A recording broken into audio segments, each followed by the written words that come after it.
Thomas Paine, Sam Adams,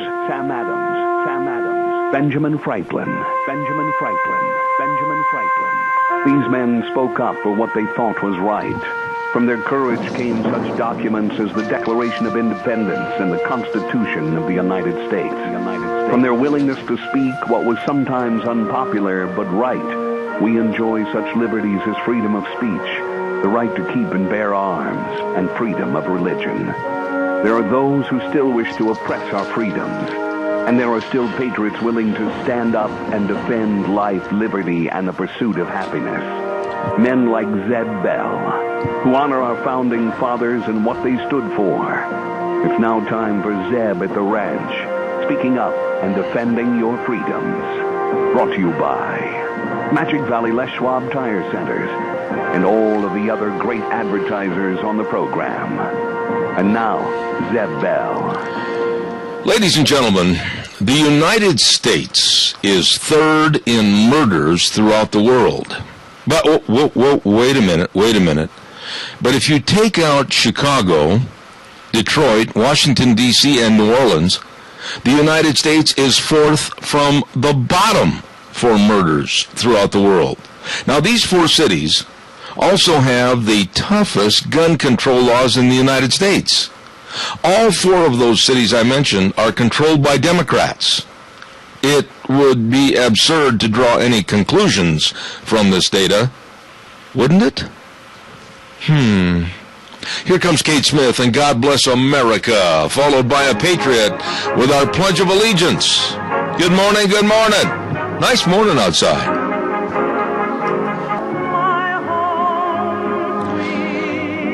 Oh, my goodness, on a Tuesday already, September 24th. Good morning, I'm Zeb Bell at Zeb at the Ranch with our major sponsor, your Magic Valley Les Schwab Tire Centers, all 7 locations serving you, along with some of our great advertisers, including Lee's Furniture, Floors, and More at 459 Overland in Burley, and, of course, our dear friends at Western Way Services, always at your disposal.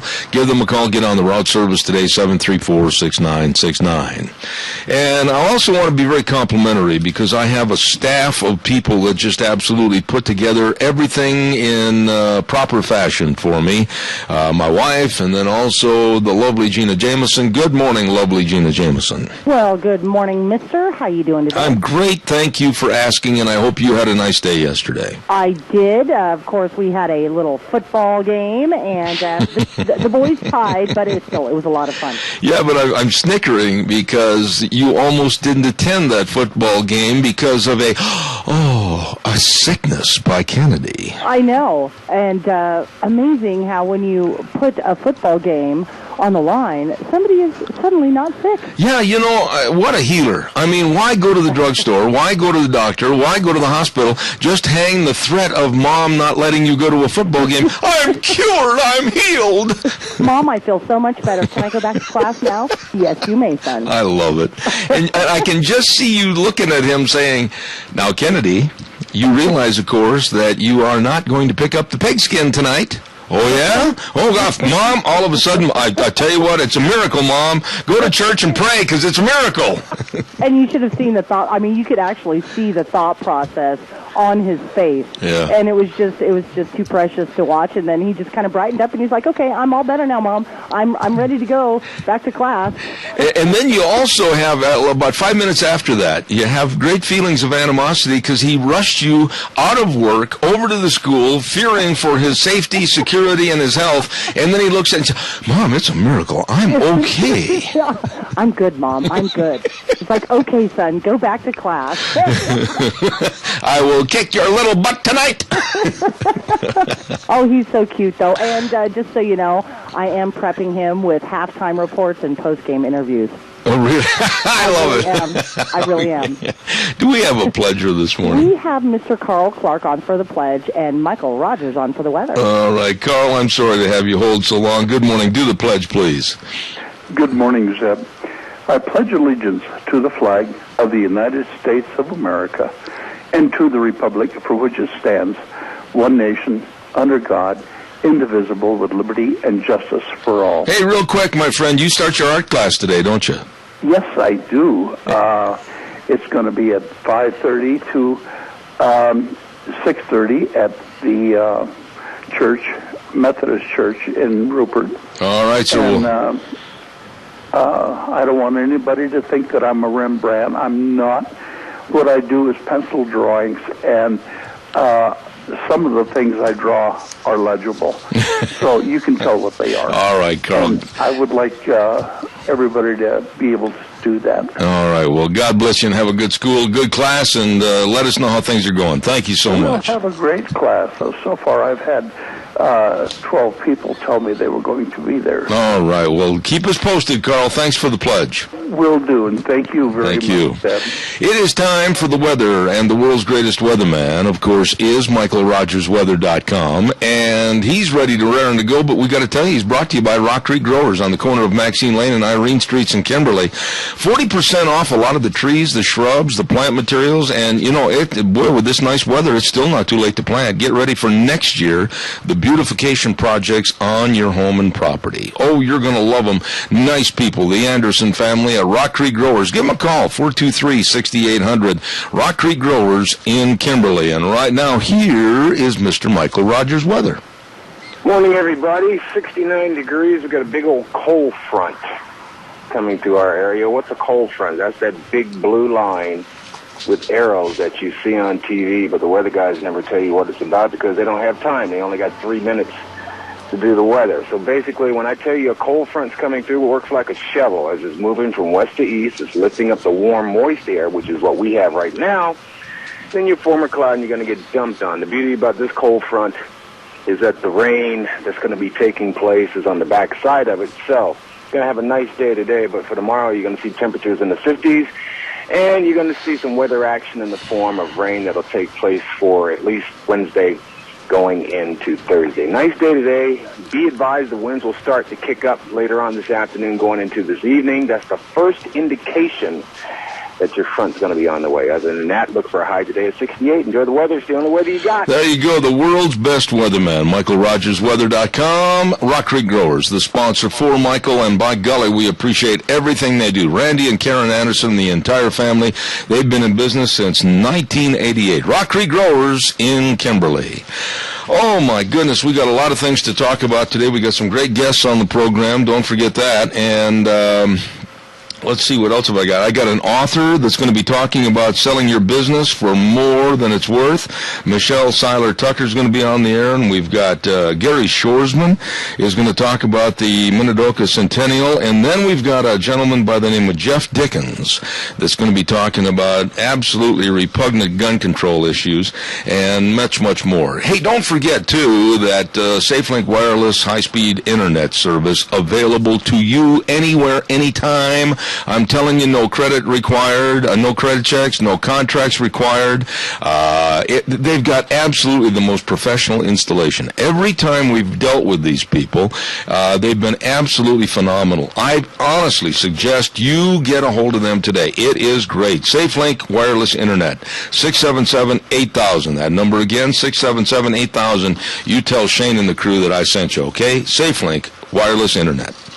And you know that I always go to have my clothes cleaned and pressed and looking brand spanking new at Daryl's Cleaners, 1223 Albion Avenue in Burley. And the facts are, many, many times, I'll be pumping gas into my pickup or my car, and somebody will come over and say, do you really go to Daryl's Cleaners? Well, where is that place? And I'll tell them, absolutely the best. Kevin and Cindy and everybody else, they can make your rumply crumplies look brand spanking new. They've done it for me, and I'm hard on my clothes, getting around all over these rodeo grounds and getting up in the announcer stands and all the jagged nails and everything else. Man, I'm telling you, they do a fantastic job at Daryl's Cleaners.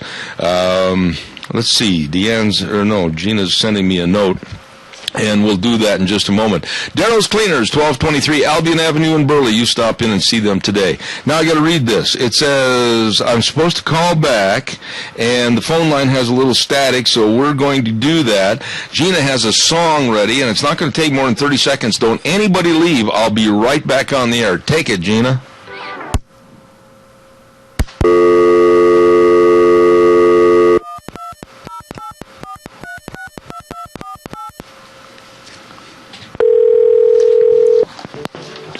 Let me listen for a second.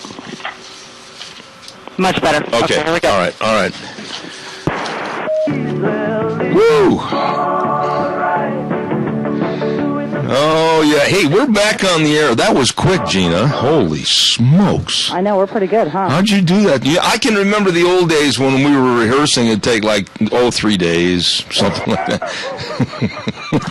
Well, when you're kind of used to doing this, and there was just some background static noise on your phone line, and quite frankly, it was driving me nuts. I couldn't deal with it. I know. She sent me a text, and I tried to read and do everything else at the same time, read her text, and I just saw, call me back. And so when the boss says call back, I call back. And honestly, this line sounds so much better, so thank you. Okay, you're very welcome. Calls are welcome and appreciated. 436-2244, 1-866-927-4587. I don't mix or mince any words on this program, and I'm going to be very honest and straightforward about any and all subjects. And if you can't handle that out there in the audience, then you're listening to the wrong program. Colonel Ralph Peters yesterday summed it up as best as anyone has regarding Muslim terrorism around the world today. And I know he's going to feel repercussions. I know that somebody's going to come back at him with his statements, but I admire the man because he was very, very blunt and honest about this cancerous encroachment upon everyone's life around the globe. While being interviewed yesterday, he was asked about the terrorist activities, especially those now with what happened over in Nairobi with the attack on the mall. That is such an absolute disgusting and disgraceful and dehumanizing type activity. While this was going on yesterday, I was following some of the news, and these Muslim terrorists were going up to people in the mall, holding them at gunpoint, and they were asking them, while they had the gun under their chin, "Are you a Muslim?" If they said no, bang. They killed them. They executed them. "Are you a Muslim?" No. Bang. And then when some people said, "Yes, we are," they had a verification set of questions to ask these people to verify before they pulled the trigger or not. This is so disgusting. Absolutely pathetic. And I have preached this on this program for the last 5 years at least. And I'll stand behind my statements. We are in a religious war. I actually said this way back on 911. And right away, some of the other talk show hosts on this station and other places condemn me for turning it into a religious war. Well, it is. Islam is on the attack against anybody and everybody that's either Christian or Jewish. And this kind of despicable nature of "Are you a Muslim or not?" bang, and shooting them. Colonel Ralph Peters was asked about this yesterday, and he said, and I'm paraphrasing, I'm not giving a direct quote, you can look it up yourself. He said, "You can't arrest them. They must be killed. Their atrocities need to have the ultimate punishment." I could not agree with him more. After these massacres and these executions in the name of their religion, please, it can happen here. It can happen here. We are very, very naive people. We have been naive, I think, ever since, up to and after 911. It can happen here. Calls are welcome, 436-2244, 1-866-927-4587. I'm getting all kinds of texts and all kinds of goodies, and whoo, high tech, not me. Ramsey Heating and Electric at 2600 Overland Avenue in Burley. The number to call is 678-0459, and they can have everything you want and or need. Your order placed on the counter, and you run in, you grab it. Oh, it's hats off to farmers. Get a brand new Ramsey cap, maybe get some popcorn, maybe get some pop, run out in the pick-em-up truck, get back to the field. They know you're in a hurry. They've got all the cords, cord ends, fuses, every piece of equipment that needs power. Ramsey's will have it for you. Ramsey Heating and Electric, over 57 years in business, where they provide warm winters and cool summers. Ramsey Heating and Electric in Burley. Give me a call, 436-2244-1866-927-4587. I don't know why we have such a fear factor in this country. We've got some problems. We have some major problems that we're accepting. And there again, I was in a conversation last night, and I'm going to hold the feet to the fire of Congressman Mike Simpson for being very naive and not being very vigilant on who is being appointed into this administration and for why and what they represent. Muslim Brotherhood? Are you kidding me? And then when you question it, our illustrious congressman said, well, we're just a bunch of McCarthyists. Tell me that on the air again, Mike, please.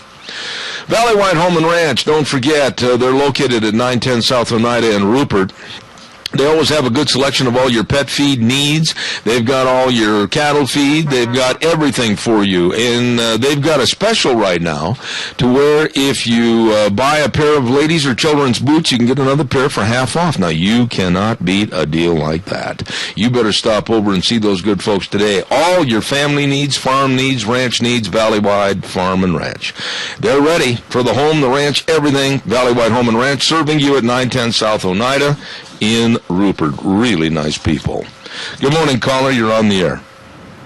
Morning, Zeb. In the latest American Legion magazine, there's an article that draws a line from the Beirut bombing straight through 9/11, are pussyfooting around with people thinking that we can persuade them, and it demonstrates from there it failed time and time again. Our police action, our peacekeeping deal, there's no peace with this group. Let me ask you a question, sir.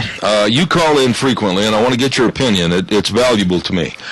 I have heard many, many people call me and criticize me for my strong right-wing stance on issues. And, oh, no, we can't do that. We have to show these people that we're better than they are. You know what? That's a line of bunk. And I'll tell you why it's a line of bunk. Because while we're trying to show them that we're better than they are, they're killing us. And we've got to stop this. And I agree entirely with Colonel Ralph Peters. We need to go on the offensive and go get them. I wish we could say the real bluntness of it, but people be so offended that they close their ears. They can't understand the gravity of the situation. They just well, let me ask you this: the world, and I don't want to ever leave this part of the world again. But if I have to, it'll be to defend it, not because anybody else has anything to offer. I agree with you, but I think right now the liberals and the pacifists and everything else that live right even here in our neighborhoods need to wake up, smell the coffee, and say, is it better to be offended or is it better to be dead? They're either too stupid to see the situation or they're milking us in cahoots with them. One of the two, I can't tell which. I agree with you, and I do thank you for your points of interest as always. God bless you and have a good day, sir. Thanks. You too, Beth. Don't forget that this Thursday is the first Thursday, we hope, of a long relationship with Perkins Restaurant and Bakery for the home of our Zeb's Lunch Bunch at 800 North Overland in Burley. John Webster and the rest of the crew are all set for us. We're going to look forward to it at 11:30 this Thursday. I'm asking you to please be there, a show of force, and absolutely enjoy a wonderful lunch and a wonderful lunch bunch. And we also want to thank Walmart, Smith's Food King, and Handsome Mortuary for a lot of our gift cards and giveaways that we're going to have. Don't miss it. Lunch bunch at Perkins Restaurant and Bakery, 800 North Overland in Burley, 11:30 on Thursday. All right, calls are welcome and appreciated. 436-2244-1866-927-4587. In a related note this morning, I'm going to spend some time on this morning because it absolutely sickens me. Chicago is a mess. Chicago is being led by former Obama buddy, Rahm Emanuel. He's the mayor. And I'll go back to what I said a moment ago. Chicago is a mess. It is now the murder capital of the United States, and I say that with a tear running down my cheek. The kids can't walk to school. The elderly have to lock themselves in their home. They are prisoners within their own home. And gangs are literally running and ruining Chicago. Now, I know Chicago very well. Very well. I have spent numerous times in Chicago on elementary school field trips, high school field trips, and I did a lot while I was in college down in Chicago. I know Chicago and State Street and all the surrounding areas very, very well. It's right now the armpit of crime in America. Rahm Emanuel needs to put hundreds more police in the war zones with an STK order. What is an STK order? Shoot to kill. This war zone is featuring gangs driving up and down the streets, just literally creating mayhem and murder at their whim and will. And it is absolutely violent in Chicago. I have talked to many people that have had to change their lifestyles to get home before dark, to make sure that their house is barricaded, to make sure that they don't go out after dark, make sure they have everything. It's affected many of the activities in the evening, whether it's a play downtown, whether it's something to do on State Street, whether it has something to do with baseball games, whether it has the White Sox, the Cubs, or now the Chicago Bears. People are afraid to go and be a part of anything in that city of Chicago. It can be, it was, and could be again a very lovely city. Rahm Emanuel wants to bring in the National Guard, and I personally think that is a total mistake to have a military item, if you will, in a regulatory force against private citizenry. This is a private citizen problem that should be handled by the mayor and his staff in Chicago, and it means police with an STK order to clean up the city of Chicago. And I mean clean up and stop these murders. Now, don't anybody give me this garbage, well, more gun control would stop it. No, it would not. Where do you think these bad guys, these gangs got the guns? Who knows? Whether it was through theft, whether it was underground, whether it was across the border, nobody knows. That's not going to stop anything by more gun control other than putting the innocent people at the whim and the mercy of these pathetic individuals that want to kill and have mayhem. Chicago is a mess. Chicago is Obama's hometown area. Chicago is being run by one of his old buds, Rahm Emanuel. And I'll revert back to statement number one. Chicago is a mess. Ladies and gentlemen, don't forget our friends at Travel Loop Supply. Jim has everything over there for you. I mean, everything. He's got all the grease guns. He's got all the grease gun grease. He's got the window washing for all the trucks. I mean, you're sitting in the truck. You can't see holy buckets. You just ran in the canal right at the end of the field. There you are. Now you need your bubble rope. Get your bubble rope. Get out of the field. That's right. Get the bubble rope. And you'll get unstuck. And they can clean all your air filters. They've got your shop towels. Busy time. Travel Loop Supply. 1050 West, 203 South of Hayburn, 438-8730. Woo! I'm running late again. It's time now for the Capital Press Ag Minute, brought to you by Pacific Steel and Recycling, 320 West Main in Burley, 678-2321. Callers, call in. Come on. I'll be right back after this. Today's Ag Minute brought to you by the Capital Press, the West Ag Weekly. Some members of the organic industry say they oppose new rule changes in the National Organic Program to determine which substances farmers can use. The rule requires 2/3 of the 15-member National Organic Standards Board support any change to the national list of allowed and prohibited substances. Some synthetic substances are allowed in organic production because there's no natural alternative. The board must review all substances on the list every 5 years.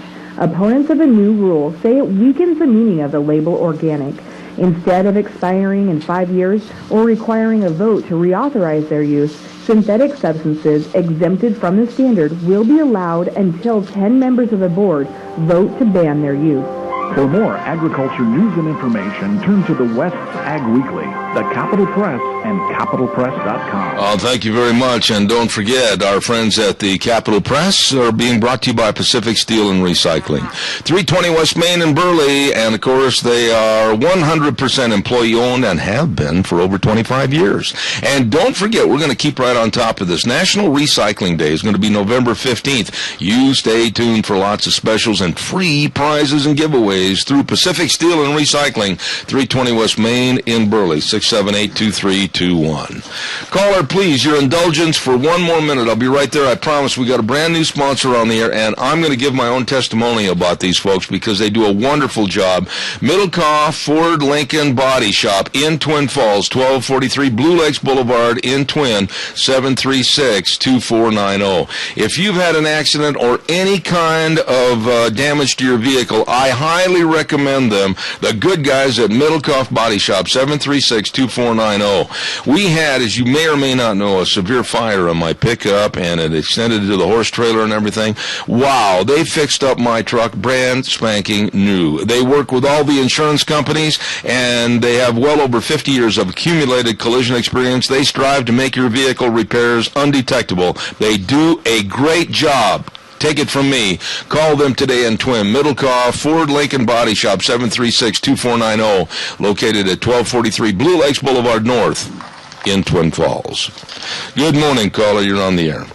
Good morning. I got a couple topics I'd like to mention. One is at Chicago.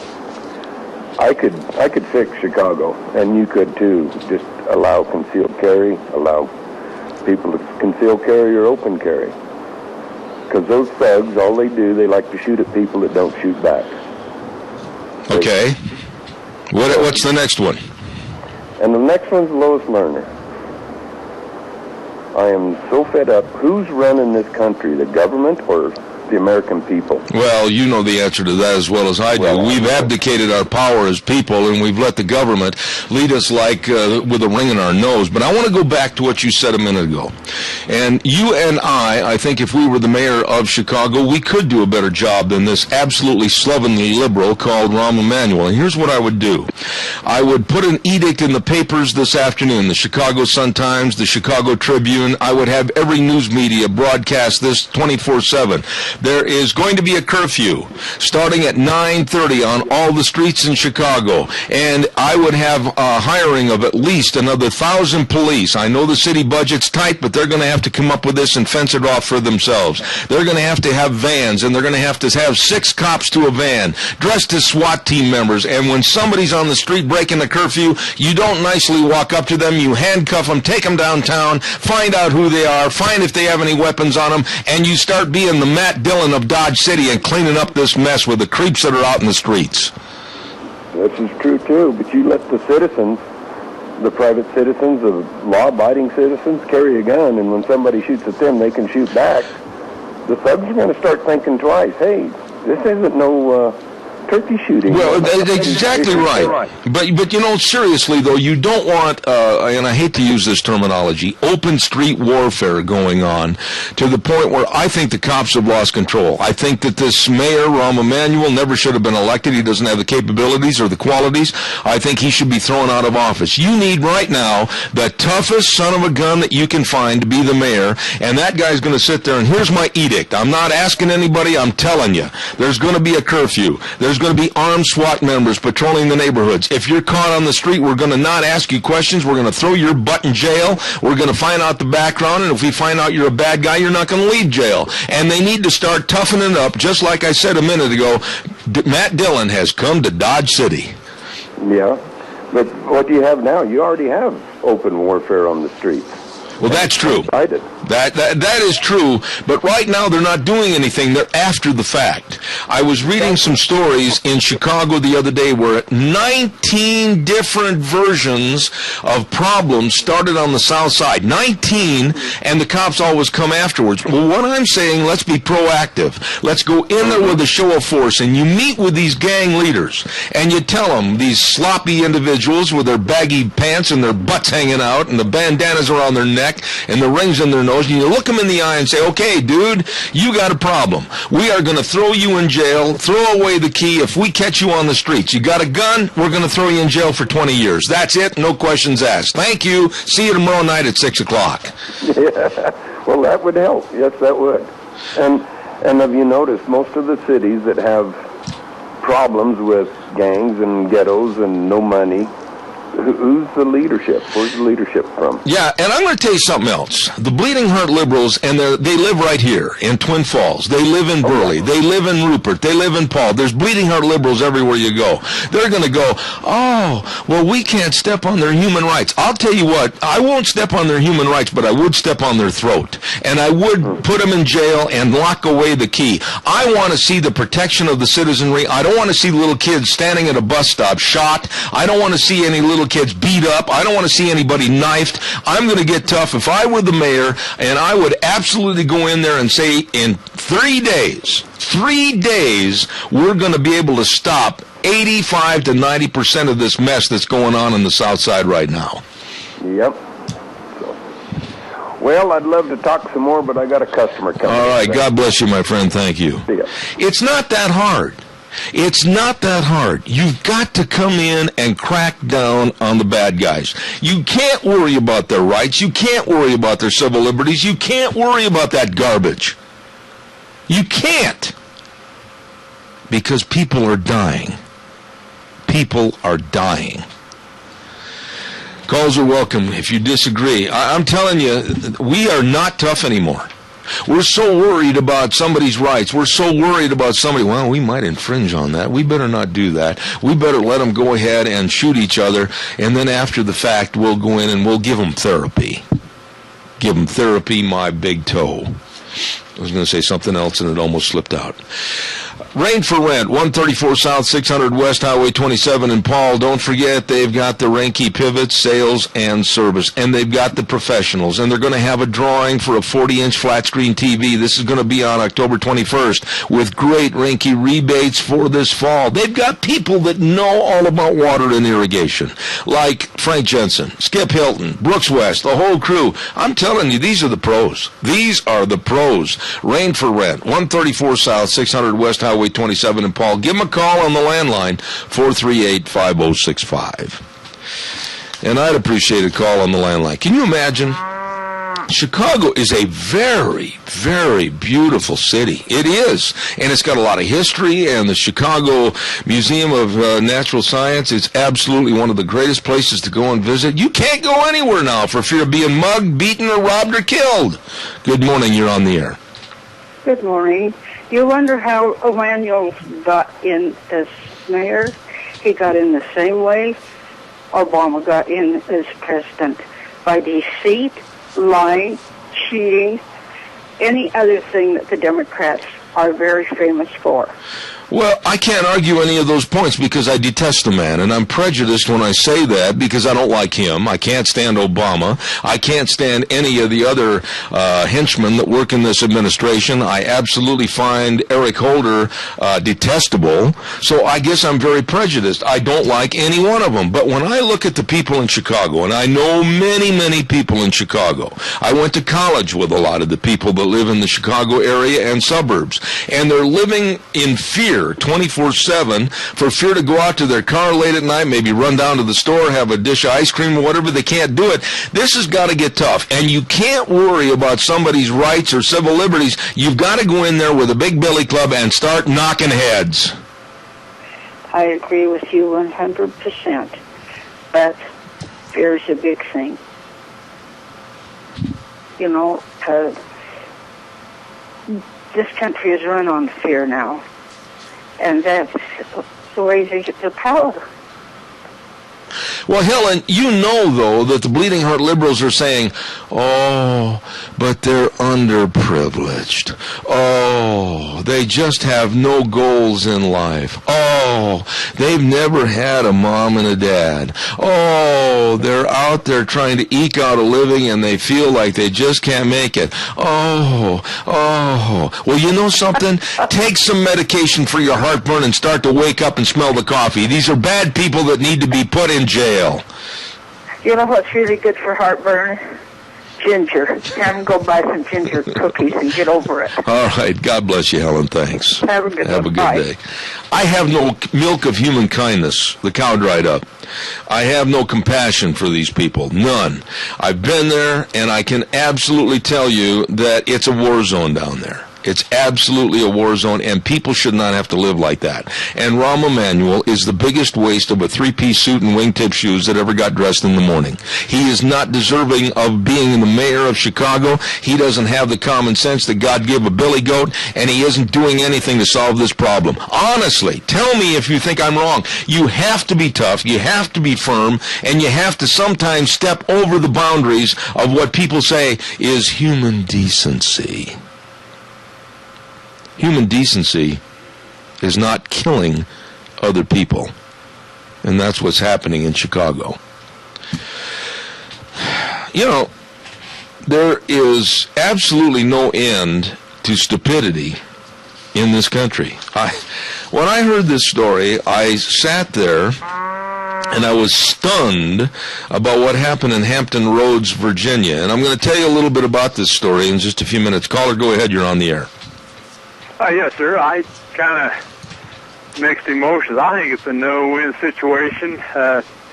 If you establish martial law, who's going to administrate that? I think Obama would love nothing better than to do exactly that. He'll be the chief dictator, and you won't have say at all. I don't see a way out of this. Wait a minute. Sir, I really appreciate your call, but let's make sure we're on the same page with your statements.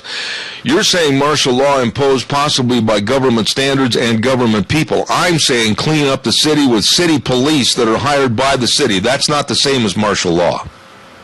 Yeah, but it's at the grassroots, and you're talking curfews. Why not? Absolute, why not? There's curfews in other cities. I'm not disagreeing with you. I just say that this road that we're headed down, and it's going to come to that anyway, and it's going to go nationwide. Blood in the streets. I've advocated that there's a lot of people in America that are going to have to die. I'm not saying we need to kill them. It's just we are so opposed to each other, like the division since the Civil War. We're left and right, and I don't see any solution to this, Zeb. Well, I can't argue with you because I respect your opinion and you have a right to voice it. But I will tell you this: it's got to stop. It's like a child that runs you, the parent, and tells you how to run your home, tells you that when they're going to go out, tells you who they're going to date, tells you who they're going to belong to as far as a gang is concerned. That's when the parents have taken, or the parents have lost and abdicated all the power, and there's a hopeless family situation.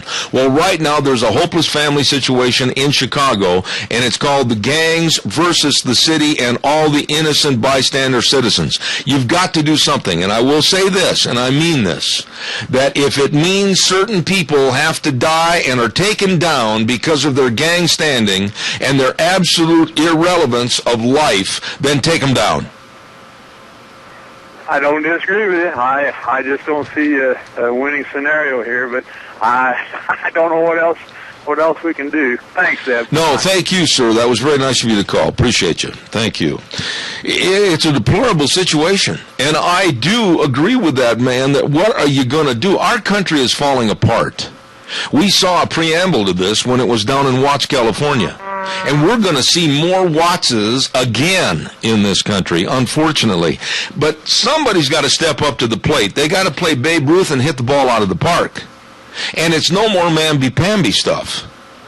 Caller, again, I ask your indulgence. Wait just a moment. I've got to get my weather in here with Michael Rogers Weather. Have patience. I'll be right with you. You'll be the first call I take.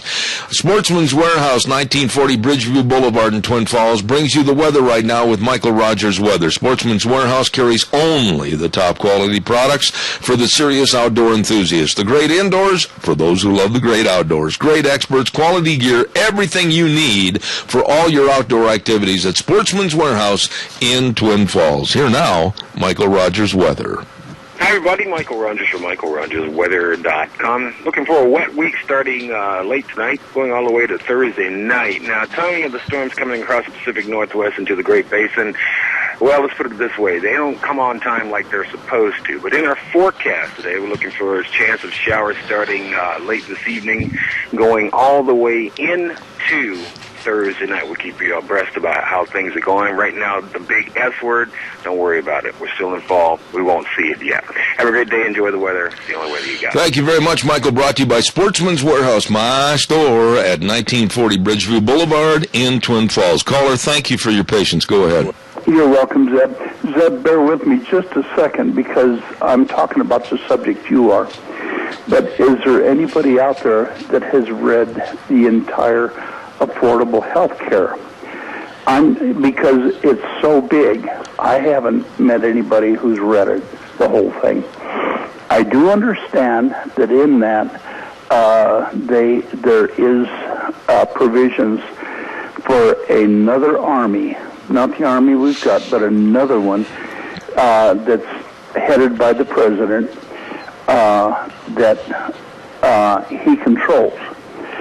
Could this stuff that's going on be working towards that end? So this army that he wants to build up, he'll have a reason to do it, and then take care of the problem that way. I don't know. I haven't read it. I've just been told. All right, let's just stop right there and just ascertain one word. Absolutely. I do not trust this man. I do not trust this insidious government. I do not trust this insidious administration. I think honestly, and I'm going to lay my cards on the table for you this morning and everyone else, I think a lot of the problems, I think a lot of the insurrections in this country right now are planned or perpetrated to get an end to a means, and that's to give more power to the government, take away from our Constitution, and impose more control over us. How much more blunt can I be? Well, that's exactly what I was getting at, Zeb, and I agree with you wholeheartedly. Our government, now we've got the tail wagging the dog, and it should not be that way. Absolutely. Our Constitution doesn't let that happen, but our Congress has said, oh, well, it's just this one little thing, and they've done it 1,000 times, to where the one little thing has turned up to be a new constitution. Yeah, and I'll tell you something else. It's really stupid. I mean, it's stupid, and I'm going to use that word. It's absolutely brainless. It's absolutely ridiculous. When they start talking about these inner-city, late-night, midnight basketball courts and basketball games to give the kids something to do, look at the murders that have been centered around the kids that are playing basketball on these courts late at night. Carl, this absolutely asinine approach to settling crime and solving crime is not working. You got to go in there with a big club and you got to use the damn thing. That's exactly right. I feel the same way. I'm told by some of my friends that I'm too conservative. Well, maybe I am, but this is the way I feel. Absolutely. And I'm going to tell people the way I feel. And if they don't like it, then they can form their own opinion. Yeah, well, that's the problem today. This liberal mindset of saying, oh, well, no, we've got to give these people more money. We've got to give these people late-night basketball courts with fancy lighting. We've got to give them little family and juvenile centers so they can go and they can visit with their friends. I have a list here in my hand right now of all the murders, the beatings, the robbings, the rapes, etc., that were all centered around these late-night basketball courts and everything else. Carl, it's not working because the bad guys are running them. You're absolutely right. We've got to get tough and do the right thing. I'm not saying kill them, but we got to put them in jail. You got to get them off the streets. That's right. All right, Carl. God Thanks, bless you, man. Thank you. Good morning, caller. Caller, I bit my tongue. That hurt. Go ahead. You're on the air. Good morning, Zeb. Hey, I'm tired. It's really tiresome to hear these people back there complain about how awful their life is and how they can't go outside and how they can't go with their kids and take them to the park. Well, do something about it. I mean, be a responsible adult, be a responsible person, be a responsible citizen of your community, and do something about it. Yeah. It's not legal. Everybody knows it is not the people who own firearms legally. It's not the responsible firearm owners. It's not the responsible adults. It's these little gangbangers, kids who's not being taught and controlled at home, who has no family morals, no homely values, going out and raising heck. If you want something done, do it. If you don't, then don't complain. Well, I agree. And the parents, the elderly, the family owners of businesses, everybody that's subjected to this crime, this murder, this mayhem, they should be absolutely camped right outside Rahm Emanuel's door. And if some thug, some punk that works for the city says you can't see the mayor today, I think they should storm the mayor's office. I absolutely am livid that they would let this city, a beautiful city, go to the decadence that it is right now with these extreme murders that are happening every single minute of the day, and Rahm Emanuel is absolutely not qualified for this job. They need toughness, tough love, no more of this mamby-pamby approach of, oh, let's build another late-night basketball court. That ain't going to cut the cake, Riley. I agree with you. And giving in and giving headway to the gang members and the crime committers, it's not going to appease them. Yeah. It's not going to get into anything. Building more and giving more to your community is a good thing, but to a point. You've got to stand up. You've got to put your feet in the ground, and you got to say, no, sir, this is not going to happen in my community, and stand by it. Amen. Hell or high water, you got to do something. Amen. Thanks for your call, buddy. I appreciate it. Thank you. No, I'm just really upset. I saw a news clip on some of I can't remember which station it was here in the last couple of days, and they showed the ambulances. They had clips of the ambulances going to cover up the bodies of little girls, teenage girls, little boys, teenage boys, the elderly, all victims of this chaos, this murderous chaos in Chicago, with these worthless, baggy, saggy pants, bandana-wearing, rings in their nose, punks that alone are cowards, but in a group they think they're John Wayne. Good morning, caller. You're on the air. Good morning, Zeb.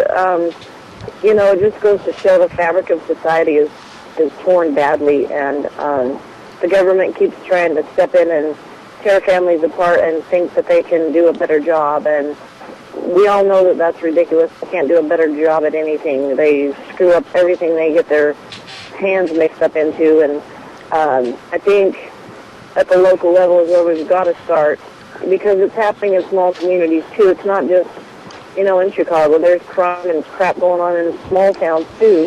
Maybe not to the same extreme at this point, but it will get there if people don't become engaged in their city council, their county commissioners meetings, or, people need to start being engaged full on in their own communities, or otherwise it's just going to keep happening. I agree. And, here about a year ago, and I think you were listening and calling in at that time, about a year or so ago, I made a comment that we should start a wedgie patrol. And in that wedgie patrol, we should have specially marked and colored cars that drive around town. And when we see these worthless punks with their baggy pants hanging down below the crack of their butt and the rings on their fingers and all these gang colors and everything, jump out, and two great big cowboy bulldoggers give them a wedgie that'll absolutely cure them for the rest of their life. Yeah, we've got to start, people have got to start taking charge, and it's just like your own health, being proactive and for your own health and everything else. You have to be proactive for your community's safety. Yeah, and we've got to start watching out for this garbage that's infiltrating our cities and our counties and everything else. And it's going to, my dear lady, come here. Oh, absolutely. Absolutely. It will get here. Thank you for your call, as always. Thank you. Nice lady right there. Thank you. Don't forget, great big tire sale going on at your Magic Valley Les Schwab Tire Centers. All 7 locations serving you, and I mean really serving you. That's the key word, service. They've got all the tires on sale for all your kind of driving, that is. They've got passenger car tire, the Ultra Z900, on sale now. They've got the light truck and SUV tire, the Wildcat AT2. Oh, man, that'll get you through all the muck. You better believe it, on sale now. They've got the best in brake service. Boy, these guys know brakes. All 7 locations. Best tire value promised, best brake service, the best shocks and struts, front end alignments, batteries. It's all there. It's all there. Your driving safety is all there with your Magic Valley Les Schwab Tire Centers. Dave on Blue Lakes and Twin, Mike and Buell, Bill, Mike and Jerome, the Twist family and Paul, Lane and Rupert, John on Pole Line, and Randy on Overland and Burley, your Magic Valley Les Schwab Tire Centers. I'm not going to weaken on this stance. I think it's high time to be very, very strict. I think it's high time that citizens took a lot of power on themselves. Don't like that, law enforcement? That's the way it is. People in the rural areas need to police themselves. They need to join together, and it's got to be strict. It's got to be firm. It's got to be hard. I don't care anymore. There's no need for our society to be run by gangbangers and to be run by guys that want to break the law. No need whatsoever. Get tough, get firm, get strict, and if somebody gets hurt in the process on the other side, the bad guys, they shouldn't have been committing the crime or perpetrating the crime in the first place. I have no sympathy. I don't want to hear a defense attorney say, well, you can't do that. Don't give me any more garbage. I am concerned for people and their livelihoods. I'm concerned for people and their property. I'm concerned for people and their families and the safety of their kids and the safety of the elderly. And as far as I'm concerned, defense attorneys that would take on defending some leech like this ought to be thrown out of the Bar Association. I have no time for these kind of people anymore. I look at the mayhem, the murder, and the absolute mess that's in Chicago. I don't have time for this anymore. My heart goes out to these people that have suffered. My heart goes out to the people that will suffer, because we have let crime run rampant in this country. It's time to put your boot down, a big boot, a big Tony Lama on the throat of crime. If somebody gets hurt in the process of the bad guys, that's just too darn bad. Coming up next hour, we've got the author, Michelle Seiler Tucker, talking about her book, Your Business, how you can sell your business for more money than it's worth. And then at 9:30, talking about gun control, Jeff Dickens. And it's going to be very interesting. Don't go away. I'll see you back in 6. Zeb at the Ranch.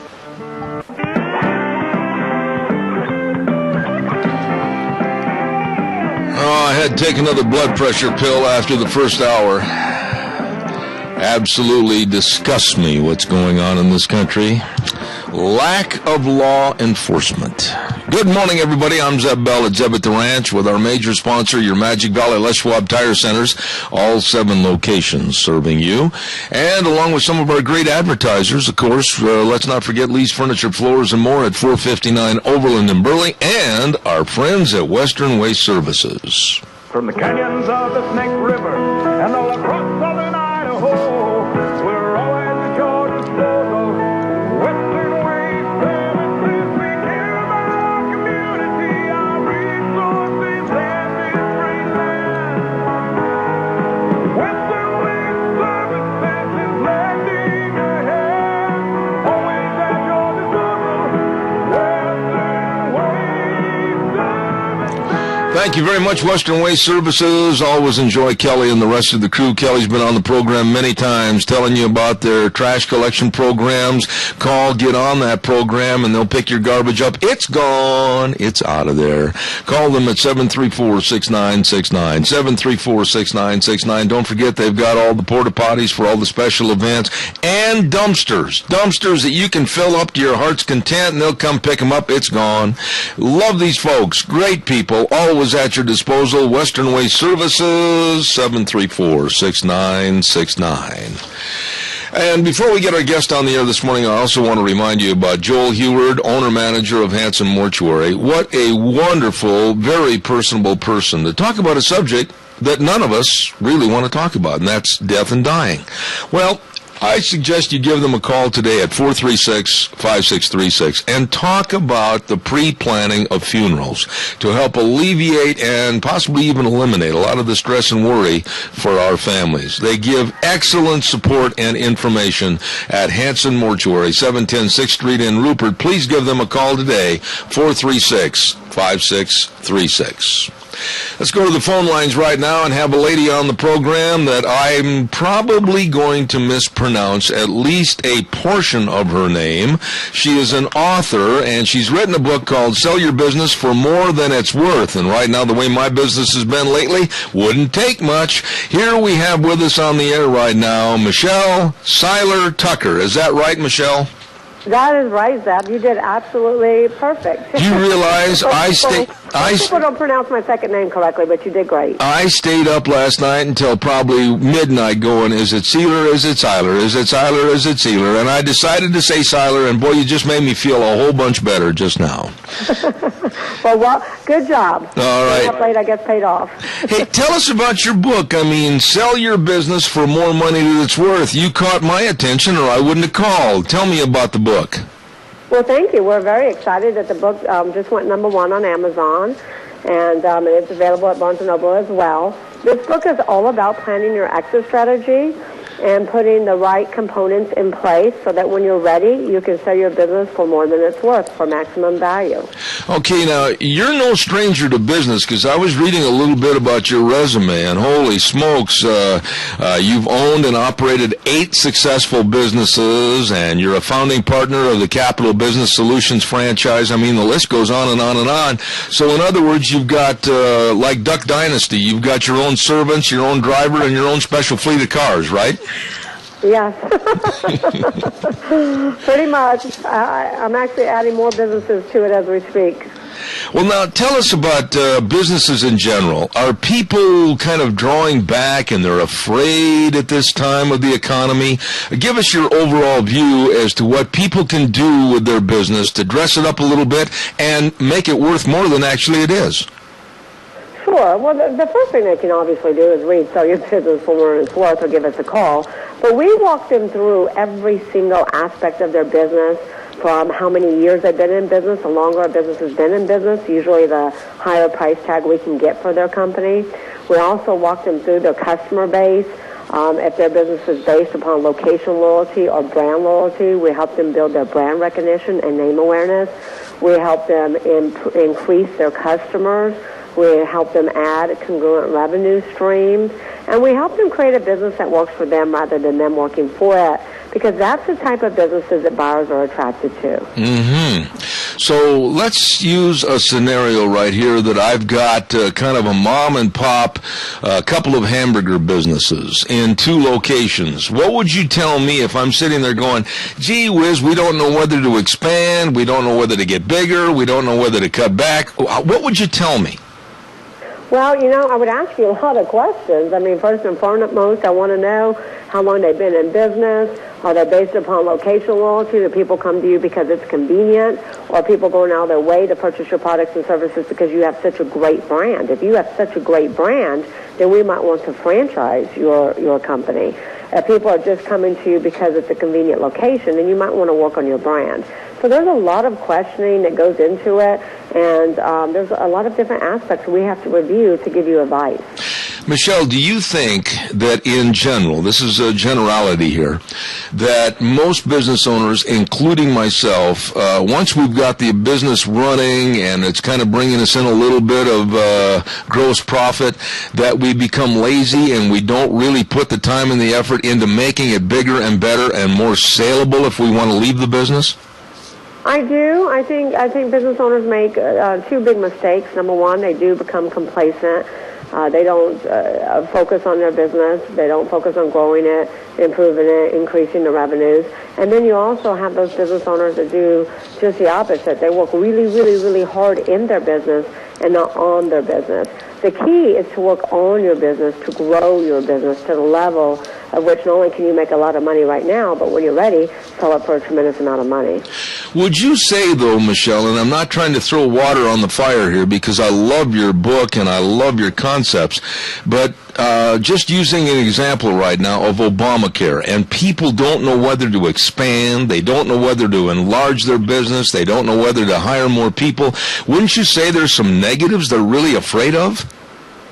Well, I mean, absolutely. Everybody's afraid of what they don't know, and nobody understands Obamacare. Nobody. And everybody's concerned about expanding. But you know what you have to do is you can't let the fear paralyze you. You have to throw away the box.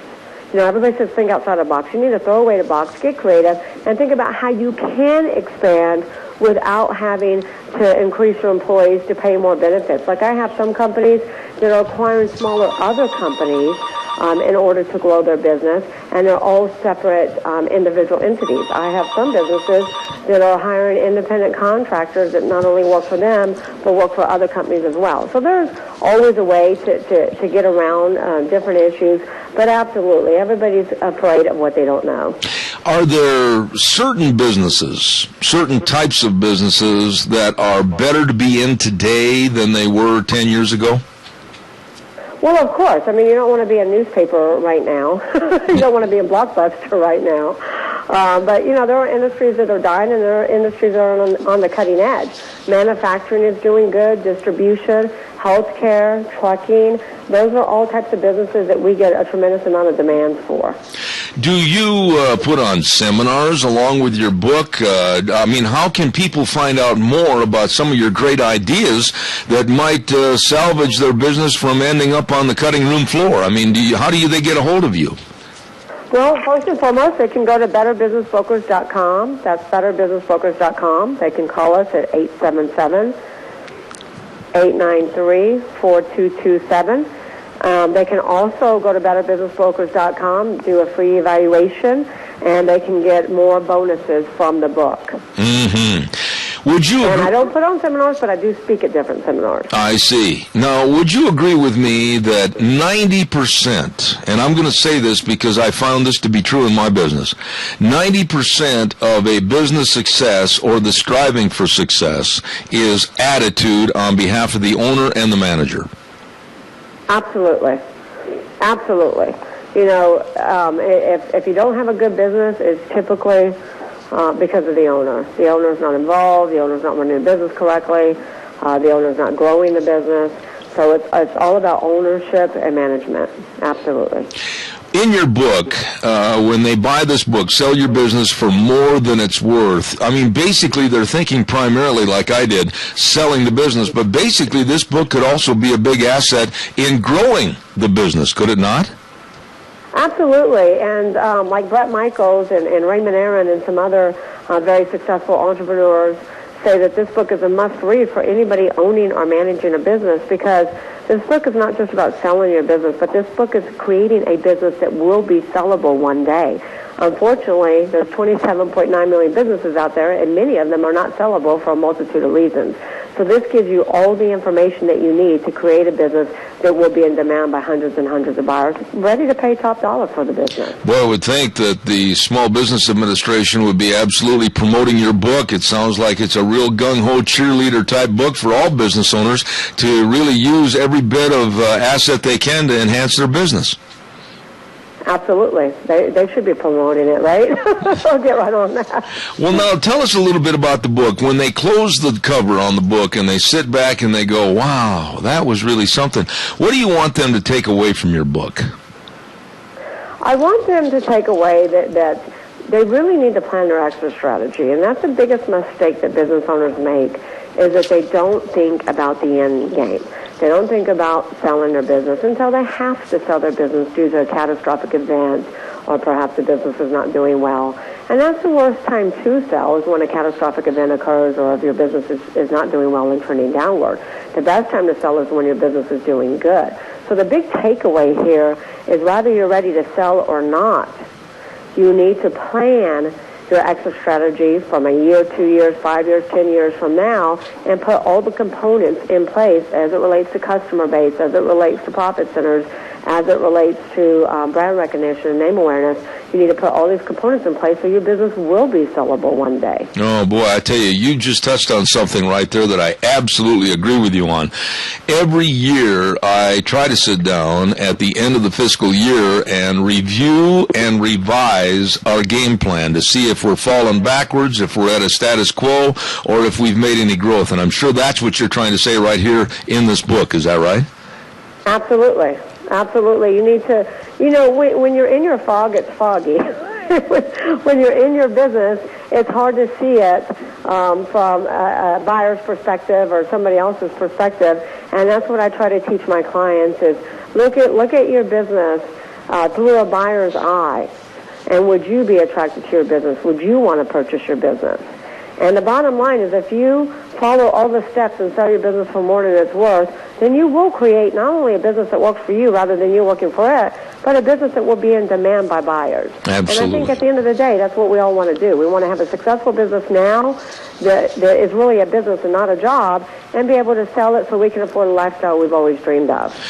Do you run into a lot of people like me that are really high-tech ignorant? I mean, the only way I've survived is I've surrounded myself with people that are far more advanced than I am with technology on computers and everything else.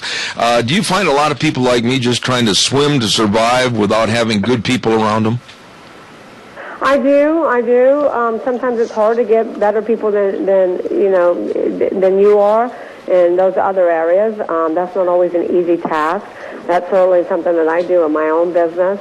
But especially in technology, I've got a welding supply company that we're trying to sell right now, and the owner has had the business for decades.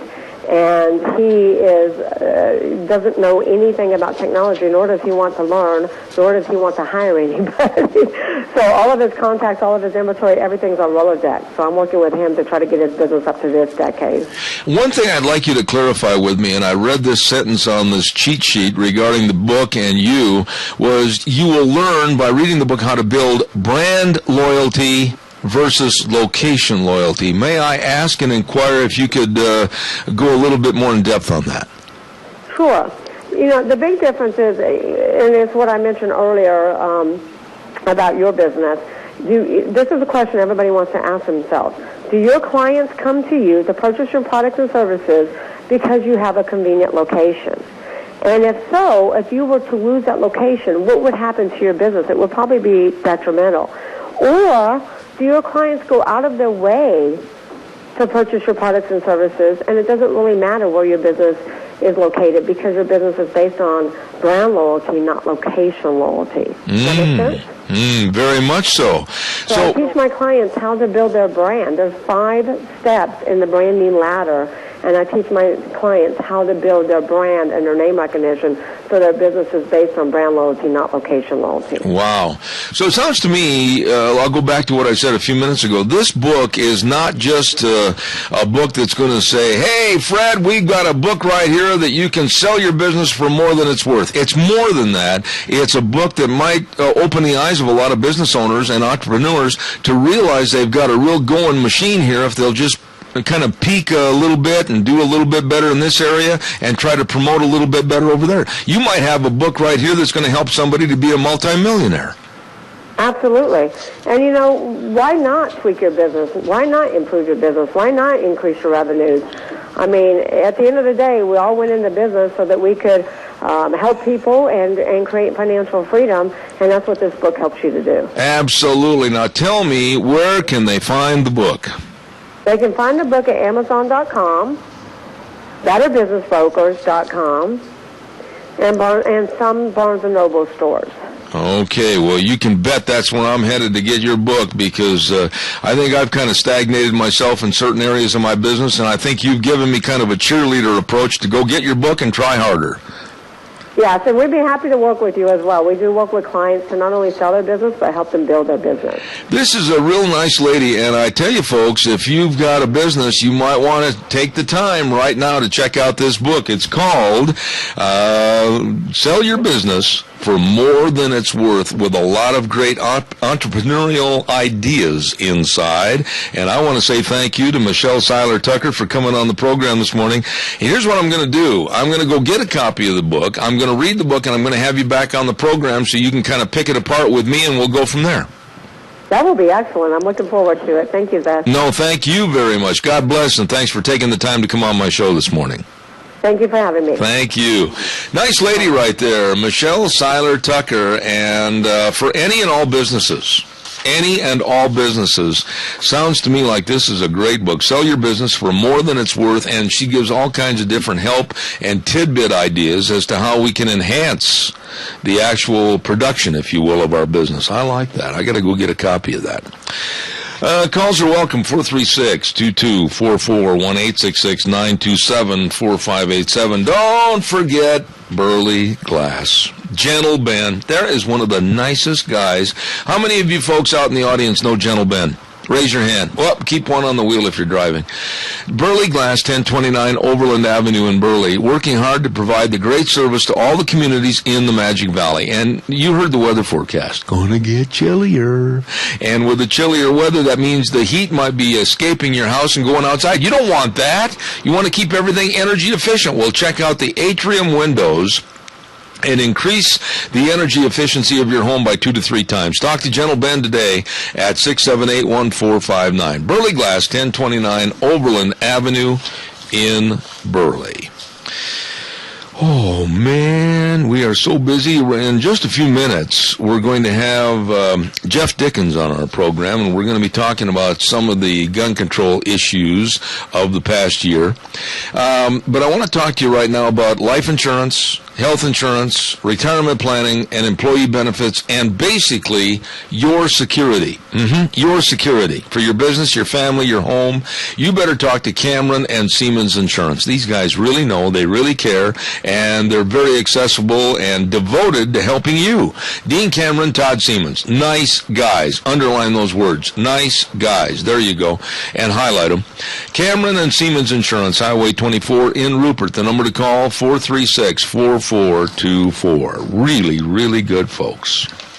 Okay, I mentioned yesterday, and I had a couple of calls, and I want to mention it again, that coming up next month, the 1st of October, we're going to be starting a new program on our show, and it's going to be with the Scows CarQuest Centers, and it's going to be basically a show to help you and answer questions about your vehicles and any problems and that type of thing for winter driving, fall driving, anything like that. So here's what I want you to do. I need your questions, so send them to zebattheranch@hotmail.com. Easy. zebattheranch@hotmail.com. Now remember, Zeb at the ranch, all spelled out. Then the @ hotmail.com. Get those questions to me. It's going to be a great program. Jeff Poole's going to answer all the questions on behalf of Scows CarQuest Centers. Going to be really, really good. We're looking forward to it. And let's see, before we, I got to talk to Gina in just a minute, but I want to remember to tell you about carpet at Lee's Furniture, Floors, and More. There were some people that were doubting Thomas's. Oh, imagine that. Doubting Thomas's. And they didn't really think that I did put the Smart Strand carpet out in the pen with splits for about a month. And he lived on it. Need I say more? And then Brent Lee and the staff took that carpet, they cleaned it, they took it down to the store, and you could not tell it from brand new carpet. Wow! That Smart Strand carpet is tough. Lifetime stain resistance, lifetime anti-static, 25 years abrasive wear, 15 years texture retention, and it's splits approved. It's a great carpet. You better check it out. Smart Strand Carpet at Lee's Furniture, Floors, and More at 459 Overland in Burley. Gina, what in the world have you been doing over there this morning? Let's see here. I did the hair, painted the barn, dinked around on Facebook for a little bit. So you basically show up, and I don't mean to sound derogatory when I say this, but you basically show up at the station almost au naturel. Pretty much, yeah. And it must really be a sight for the other people on the other station. Well, it's Scotty and Chris, and they show up pretty much the same way. Now, please, spare me. Scotty au naturel, that bothers me a lot. How do you think we feel? I can't imagine, nor do I want to have a mental image. Usually because we get here so early in the morning, and especially with Chris and I, so we each have our own little mirror in our studios that we work in, so we can paint the barn while we're doing the shows. So when we actually get out and see the public, that we look decent enough that the public wants to see us. I used to be a sign-on man at a radio station for years in Twin Falls, and get there, throw the transmitters on, and everything else. And that's when I was single, young, and dumb. And after late nights of having fun, signing on a radio station at 4:30 in the morning was not my cup of tea. One time I actually had to do it when I was working up in Moscow after our big, huge Halloween party, and let's just say I had a bit much to drink the night before. Oh, your honesty is absolutely... And I walked in still and said pretty much Halloween costume and makeup. I didn't even... It was bad, but thankfully it was on the weekend, and you can just lock the doors and nobody else is going to see you, and then you can sit there and moan and groan. Yeah, well, you know, when you're there early in the morning, naturally in the dark, and there's bad people out there that might want to do bad things, but on the reverse, can you imagine somebody walking into the station when you sign on and you're still sitting there in your Halloween costume and it's almost dark inside that station? You could really cause an emergency 911 call for a heart attack. You really could. It's a lot of fun. But that's kind of, that's what we do. So I come into the studio, au naturel, and Al's on the phone, and I have a feeling that Al's going to be giving us some guff. Al is good at that. And good morning, Alan. She can come to work in any damn thing she wants to. So there. I've seen her house coat, and it's cute. You have seen Gina in her house coat? Yes. It's a flannel jacket. A flannel house coat? Yeah, why not? I live in Idaho. We know now more than what we really bargained for. You asked me. I wasn't embarrassed. No, but Polly is. She said, don't ever tell Zeb. A flannel house coat? Yeah. With your hair up in curlers? No, I don't do the curlers, but the hair's probably up. Anyway, you two have a good one. We are. Thanks, Al. God bless you and Polly. Thank you. Oh, my goodness sakes. Needless to say, the reverse camera for the computer, you can see me. I can't see you. That's not fair. Well, you know what? I like it that way. Okay. Okay, I am going to get our next caller on the phone while you do some library. I will do that. Thank you very much. Ladies and gentlemen, don't forget, let's ride. Highway 24 between Rupert and Burley, open Tuesdays through Saturdays from 9 to 6. And oh boy, don't just park your watercraft out in the shed and say, well, we had fun this summer, and forget about it. Don't put it off. Don't let your watercraft freeze up. Take care of it. Take care of it. Get it done now. And they've got the 2014 snowmobiles coming in, and they've got the 2014 ATVs coming in, and they have got a great service department over there. You better check it out today. Let's ride. Highway 24 between Rupert and Burley, absolutely where the fun is sold. You stop over and see these really, really nice people today, okay? Thursday, I want to remind you again, Thursday, this week, Thursday, in just a day and a half, we're going to be over at 11:30 at Perkins Restaurant, and that's our new home for Zeb's Lunch Bunch at 11:30. Now, be there or be square. I mean, we're looking forward to all kinds of people being there, great meals, great luncheon specials. We're going to have a lot of door prizes to give away from Walmart, Smith's, and Hanson Mortuary. Don't miss it. I'm telling you, it's going to be a lot of fun this Thursday, Zeb's Lunch Bunch at Perkins Restaurant in Burley. We will see you there. Well, I talked to this young man earlier this morning. It's just a polite reminder, and I'm glad I did because he had kind of a vague sound to his voice like, oh, yeah, I remember. Jeff Dickens, how are you? I'm doing great. Thanks for having me on. You know, if I had a camera on your face when I called earlier this morning, there was a cloud of vagueness that went right across the television screen. Oh, well, I apologize for that. I was in the midst of writing up the latest finding on the fact that the big three networks have not covered lowest learners' retirement. You got to be kidding me.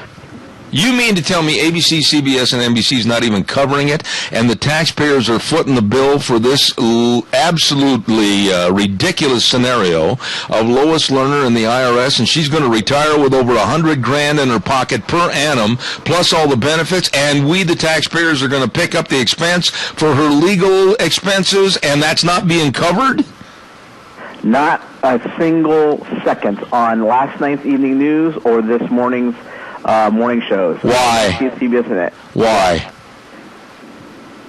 Why? Explain that to me, please. Why? Look, I have to say, it looks like censorship. That's what we've been saying. It's been 90 days since ABC last mentioned the IRS scandal. NBC hasn't touched it in 89. CBS last ran its story on 61 days.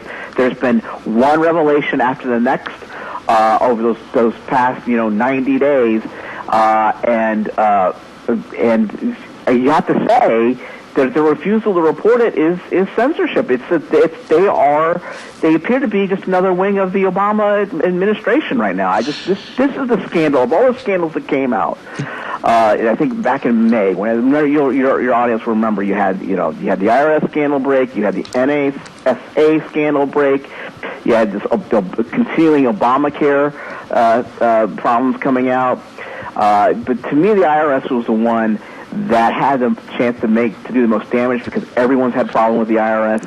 Everyone knows what a pain the IRS can be. It's the one that really a lot of people can easily understand. It's not as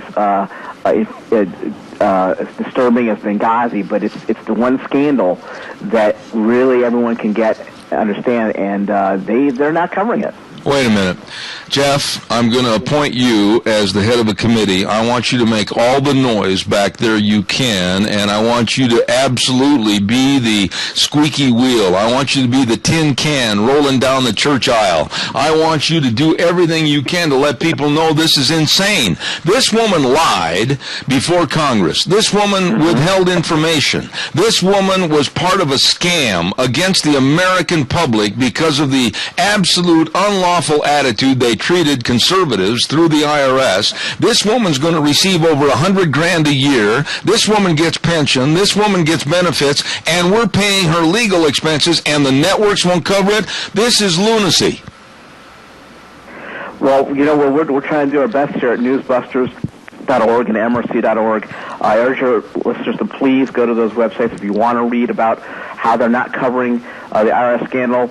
But we're doing our best here. We're trying to keep the city networks feet to the fire, but it's stunning. This is a huge scandal, and they've just dropped it. They just refuse to let. I mean, if you think about this, if you only got your news from ABC, CBS, or NBC, if you were out there, you're a low information voter, you would have assumed, oh, the IRS scandal's over. It's done with. And this is a part, I'm going to say it, you don't have to, Jeff, but this is another part of the sheltering and hiding of information to the American public from the Obama administration. Benghazi was bad enough. The IRS scandal's bad enough. The NSA scandal with the First Amendment, everything is bad enough. But now this is ridiculous. It's beyond the pale, and somebody needs to report on this and keep it going so that the American public, naive as they are, can appreciate what's going on. Right, and I appreciate that. And there have been CNN did, I think I saw this yesterday afternoon, CNN and Will Flitzer did report so it's not like there aren't members in the liberal media that, there are members of liberal media that do find this important, but for some reason ABC, CBS, and NBC have completely censored this IRS scandal. Oh, my. Jeff, may I take a moment and back up on a subject that I'm very worried about? And I'm going to say something here that you might think, oh, my gosh, I'm on a right-wing loony program here this morning. But I honestly think that what's going on in the world today might be somewhat subsidized, and underline the word subsidized, because of the Obama administration war on guns with the United Nations.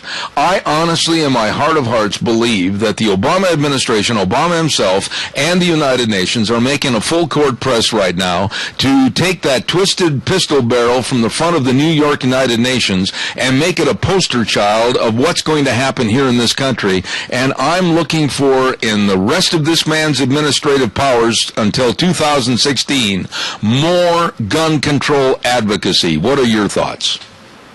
Well, what we found at the MRC is no surprise to your listeners, is that the liberal media has disgustingly taken every tragic shooting and exploited it to advance gun control. They have marched lockstep with the Obama administration in trying to promote gun control legislation. We put together a list just recently, in the wake of the Navy Yard shootings, the liberal media's top 10 worst anti-gun moments of the year, and it covers just, the most obnoxious gun grab attempts by the media, or, to personalize, demonize, I should say, Second Amendment supporters, gun owners, and they've been doing this since, obviously since long before even Columbine, but most recently they got ginned up after Newtown.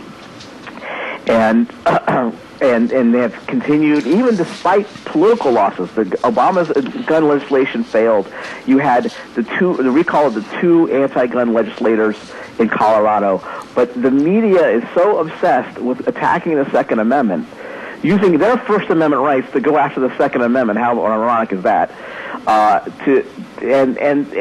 we've done is at elmercy.org is compiled 10 videos showing, just proving what just anti-gun crusade rampage they've been on. Bloomberg in New York City is a man that, correct me if I'm wrong, I think he's donated, like $50 million more for gun control and anti-gun stances around the country. And the other day in the USA Today, just to tell you how big this thing is getting, the first 3 pages of the USA Today the other day in the newspaper had a gun control story revolving around Obama on the first 3 pages. This is not going away. It's getting bigger, and it's being forced, I think, upon the American public by Obama and Bloomberg and others. How dangerous do you think this situation is right now, Jeff? For those of us that live in rural areas, we need the protection, we have the protection, and we're not going to give it up. Well, I would say just be alert that the media is going to join this administration, and they're going to go after the low information voters, low information voters that, they don't view gun rights as, your God-given right to defend yourself, your constitutional right to defend yourself. They view it only in the light of, we got to do something to stop these psychotic shooters. Well, as Wayne LaPierre and many others have pointed out, the only way you're going to be able to stop these lunatics, these psychotic murderers with guns, is to have these areas have security guards or have law-abiding citizens with guns to stop it. Yeah. I mean, look at the Navy Yard, look at Newtown, look at the Aurora Theater shooting. What do those 3 places have in common? They all were, quote, gun-free zones, and it's really disgusting how the liberal media could really, they could if they really wanted to stop these shootings, they would advance the concept that more and more people need to be armed. So more and more honest, law-abiding citizens need to be armed. And whatever has been passed, the open carry laws, the gun crimes have decreased. And yet they insist that, oh no, we have to focus on getting the guns out of the hands of law-abiding citizens. Yeah, now, Jeff, let me make a statement to you, and then if you want to feel compelled to argue with me on this, go ahead, or you can agree. I said emphatically on my program when the Navy shipyard shootings took place, I said that was caused because of gun control and the Obama administration. And a lot of people took offense to that. But my thinking is this: when we put our soldiers, our military, at bases with emptied guns, they're nothing more than toy soldiers, and we're putting their lives at risk. And that's exactly why I said that gun control killed those people at that Navy shipyard. Well, it goes back even further than Obama. I think it was the Clinton administration that passed, the no guns on bases ruling. And I don't know how that's still in place, but you're right. I think it's something that needs to be addressed. I think I would like to see all of your listeners not only go to our website and support shows like yourself, but also go out there and talk to congressmen or write letters to congressmen to get this law changed.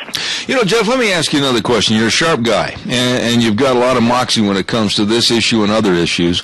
This morning, in the first hour, I was talking about Chicago. I've been to Chicago many, many, many times. I lived in Chicago for a while, as a matter of fact, and I know the city, and I know the environment, and I know the people. It's a beautiful city right there on Lake Michigan, and quite frankly, it's right now the murder capital of the United States. And I honestly feel that Rahm Emanuel, as the mayor of Chicago, has been a farce, a joke, and it's not funny. This man needs to incorporate a tough Matt Dillon in Dodge City attitude and go in there with a major increase in police and clean up the cities at the risk of taking and not being politically correct. What are your thoughts? Well, I think I grew up, I've been to Chicago. It's a wonderful city. And I grew up right outside of Washington, D.C., and during the 80s, where there was also a terrible crime rate. And I think what these two towns have in common, again, is, some of the tightest, stringent gun control laws known in this country. And I really do think it's time to, go let these... I don't know what you do, honestly, in these cities where they're dominated by liberals, and that have to share this mindset of the media that, the gun is the problem, and if you only just focus on gun laws and more gun laws, that's going to solve the problem, and it doesn't. I don't know. I'm sort of. It's sad to see what's going on in Chicago. I don't know how you fix it. Well, I don't think, and I want to get your opinion on this next part of it. I don't think you should call in the National Guard. I don't think you should call in troops that are governed and ordained by the government, because then you've opened up a Pandora's box that might never heal for a malicious style warfare against private citizenry. I think that Rahm Emanuel should open up every chance he gets to include and increase the police force in Chicago and put vans on the street loaded with 6 officers, not less than 6, and just absolutely impose a curfew, absolutely go after these gang leaders, absolutely go into these areas, and literally start taking a big broom and a dustpan and cleaning house. You're asking a liberal Democrat to be tough on crime. That's a big ask. You're right. Never going to happen. When you talk about gun control, though, in the hinterland and the NRA and Wayne LaPierre, and I've had him on my program numerous times, are they losing their power? Are they losing their grip because of liberalness and the Harry Reid attitude? Well, I don't know. All I know is that they keep pushing, and it's amazing how they keep getting brushed back. The American people keep standing up and saying, no, we want to preserve our Second Amendment right to own guns, and they just keep pushing, even if they lose at the ballot box. Again, the Colorado recall was amazing, but the liberal media is like, no, we got to keep pushing. Every time there's a shooting, we got to exploit it. I've been watching it happen for over a decade now, and it's like clockwork. It's predictable. As soon as a shooting happens, they're gonna use it to exploit another gun grab or push for another gun grab. So I'm not sure. Have you noticed in the textbooks that our children are getting in schools, this is a story that I'm going to do some research on and have a segment on it next week, but they've really liberalized and watered down and perverted the Second Amendment while they're teaching history in our schools. Have you noticed that? Actually, we have one of our departments here at the Media Research Center is called the Culture and Media Institute, and they've taken a look at the school textbooks, and you're right. There's no question that the same sort of liberal mindset that infects the networks and the liberal cable news stations like NBC also affects and plagues academia, and it's right there in the school textbooks. I know I grew up where I was one of those rare people that would, as students, that would actually kind of stand up for conservative principles in the face of a liberal teacher. But it's so rare for that. It plagues the schools too. What would you tell my audience this morning as far as standing tall, standing proud, and fighting back? What's the best thing that people can do to say enough of this liberal garbage? Let's go back to the basics that made this country great. What would you tell my people? Well, I would say know your history. Read your history. I mean, there's some great books out there on the market, including, I'm going to plug Collusion. It's the story of how the liberal media has basically aided the Barack Obama administration. There's Mark Levin has some great books on history. So brush up on your history so that when you before you go engage in combat with your liberal friends, and I say quote unquote combat, I mean, just intellectual discussions. Like, make sure you're armed with the facts and know how to persuasively argue with them. Please continue to listen to shows like your shows. Go to newsbusters.org. And just make sure that you are aware of all the facts and also aware of what the other side is saying about us. Absolutely. Jeff, I appreciate it. He's the Deputy Research Director at the Media Research Center, Jeff Dickens. God bless you, my friend. I'll have you back in the future. Appreciate the conversation this morning. Thank you so much. You bet. Have a great day. Thank you. We've got trouble out there, folks, and we've got to become aware. And we've also got to become very wary of these people, the bad guys, the liberals. And they are bad guys. They're trying to take away our rights. They're trying to throw away and trash our Constitution. And I'm not going to call them anything but what they are, bad guys. I have no time for them, nor should you. Oh, my goodness. Guess who's waiting patiently? Michael Rogers with the weather, brought to you this hour by Red's Trading Post. Let me just get my sheet right here, and Red's Trading Post is at 203 5th Avenue South in Twin Falls. Ryan Horsley, the manager, and they will give you top dollar for trade-in on your used guns, and they've got all the new guns, all the ammo, all the accessories, and they're located in historic Old Town Twin Falls. Have been since 1936. Red's Trading Post in Twin. Here now, Michael Rogers Weather.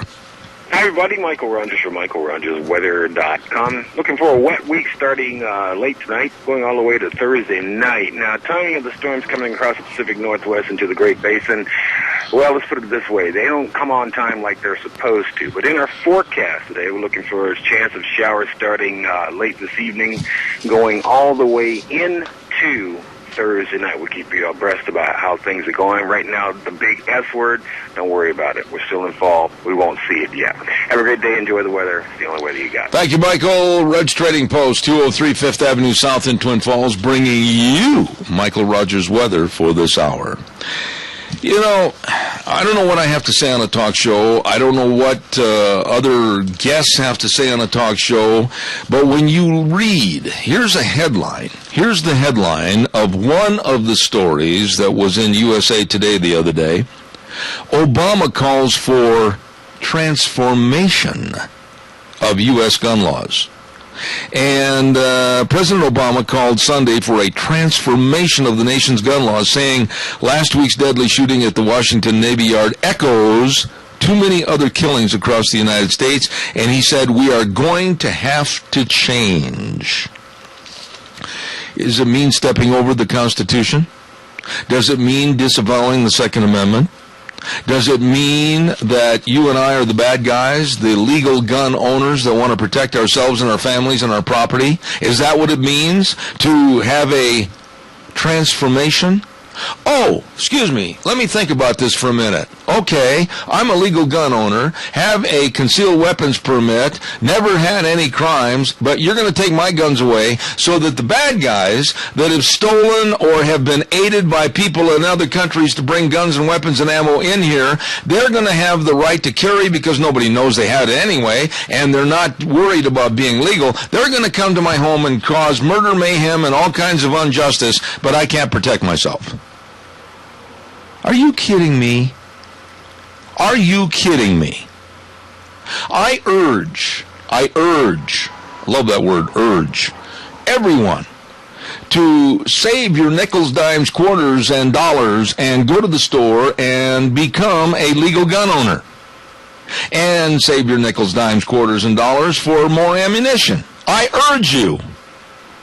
I also urge you to fight back in the face of these liberals, these wussies, that don't understand that it's not the legal gun owners that are causing any problems. I want to protect my family. I want to protect my property. I want to be able to protect myself from absolute insanity that's going on like Chicago. but yet they want to put us all naked to the world so that we are subjected to the weirdos, the wackos, and those that want to just take anything at their whim. Not going to happen. Not going to happen. This president does not like our Constitution. Oh, how dare he say that? Yes, I said it and I stand behind it. The headlines at various very liberal papers like USA Today, they'll come out and they'll say, Obama is swamped by several crises. And then the subheadline will say, he shows frustration over gun laws during tribute. He doesn't like our gun laws. He doesn't like our Constitution. And he doesn't like us. He thinks that we all can be subservient to the sheriffs and the police departments in various areas, and if we live out in the hinterland and we dial 911, well, that's too bad. They just couldn't get there in time, so I guess you're a goner. But really what they're looking for, this is honestly how I feel. They're thinking that, we take away their guns, and then they'll have to move to a more urbanized area and be subjected to living in condominiums, and we've got them in control. Don't you see it? Don't you see it? Calls are welcome, 436-2244, 1-866-927-4587.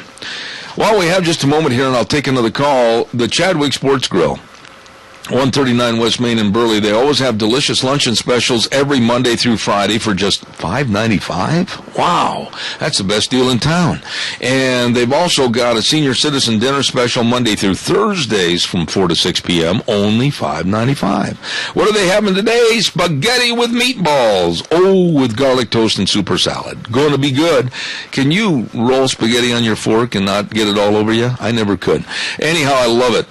You're going to love all the food and the nice people at Chadwick Sports Grill, 139 West Main in Burley. I got to ask Gina that. Gina, are you pretty good at eating spaghetti in public? Yeah. Can you really eat spaghetti in public without having it all down the front of you? I might have a few splatters here and there, but I always make sure that I'm not wearing white when I'm going out to eat spaghetti. There's certain things in public that I can't eat. That's one of them? Spaghetti is one of them. And by the way, when I was a little boy, I had trouble saying spaghetti. Piscetti. I used to say aspasketti. Son says spaghetti, and then the other word he has problems with is cinnamon. Yeah, and then my neighbor always used to say aluminium instead of aluminum. It's got an aluminium loop to it. See, my trick is if I know that I'm going to go out and eat some sort of Italian food, I wear dark clothing or I wear red. I am, as can be attributed by many of the members of the Lunch Bunch, the sloppiest doggone eater that ever sat down at a table. Well, that's why you wear the bib all the time. Well, not all the time, because I look like an Appaloosa sometimes. Well, we don't mind. With all the spots. Yes. But spaghetti is absolutely ruled out for me if in public. I can't do it. I can't roll it up on my fork. Can you roll it on your fork? Yeah. You can? Yes. Oh. Okay. And other items of food sometimes that are very sloppy. Pizza in public for me is just a disaster.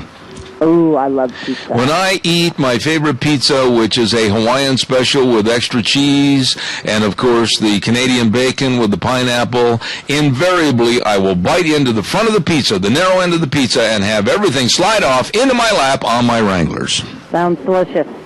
Not really, but we have Jerry Voss on the phone. I'll bet we do. Mm-hmm. Good morning, Mr. Voss.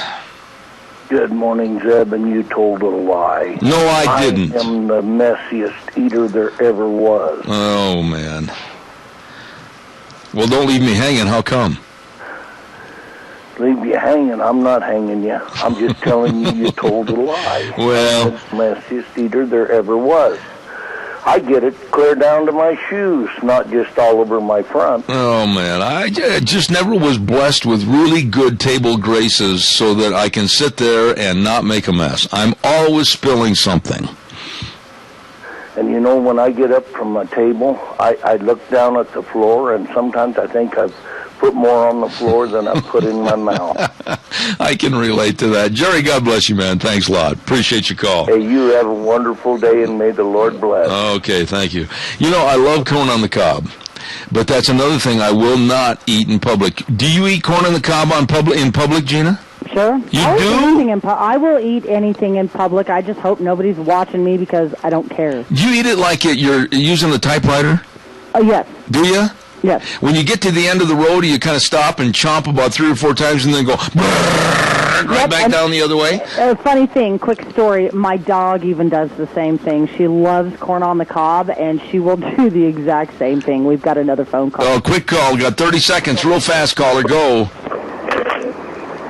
Well, you mentioned a little bit ago we should be out buying guns and ammunition, so please investigate where the ammunition is at. If you tried to buy 22 shells in the last few months, it's really tough. There's a lot of ammunition out there, and it's about 2 to 3 times as high as it was, but it's just not available. I agree. I agree. We're going to do a segment on that next week. Sir, I hate to cut you off, but I got to go to the news from ABC. Thank you much. I appreciate it. Ammo is getting hard to find. I'll be back in 6 minutes. Don't go away.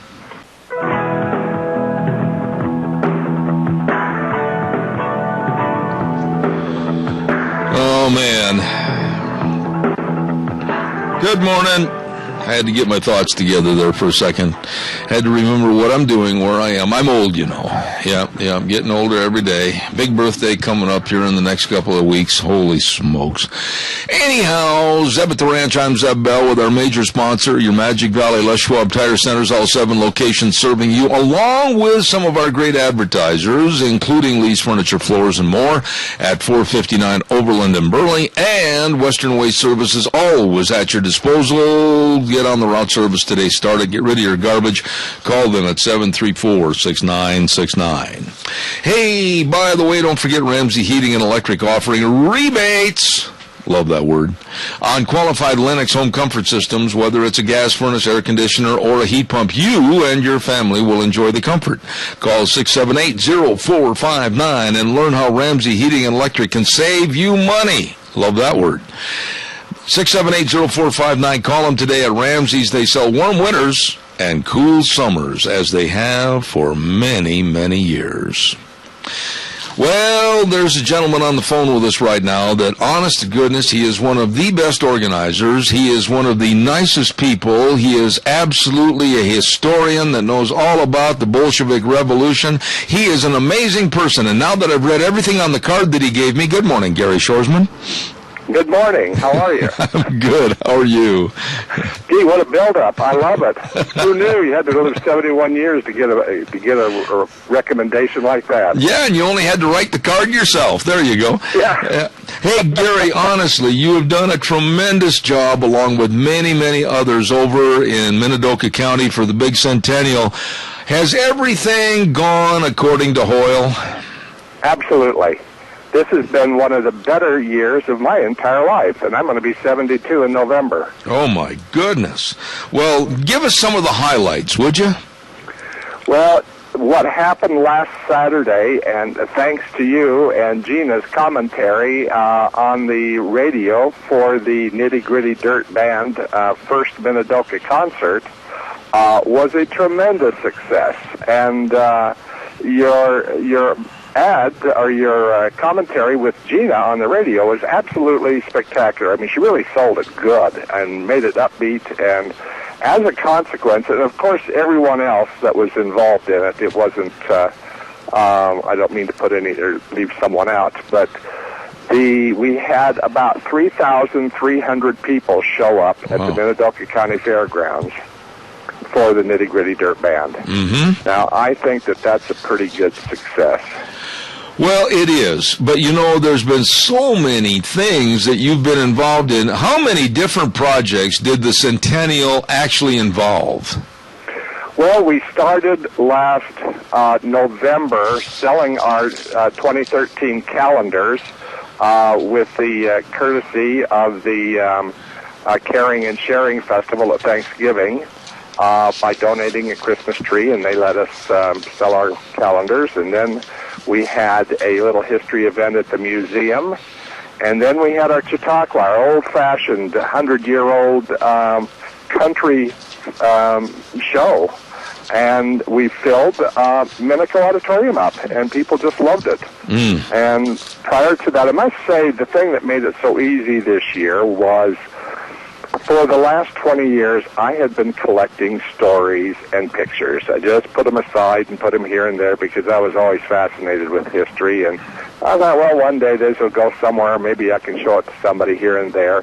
So after 20 years, and including a good build-up with the Minidoka, or with the Rupert Centennial in 2006, here I'm sitting on all of this history and these pictures. So I decided the best thing to do is to share it with the community, because it doesn't do you any good to sit on that information and share it with no one.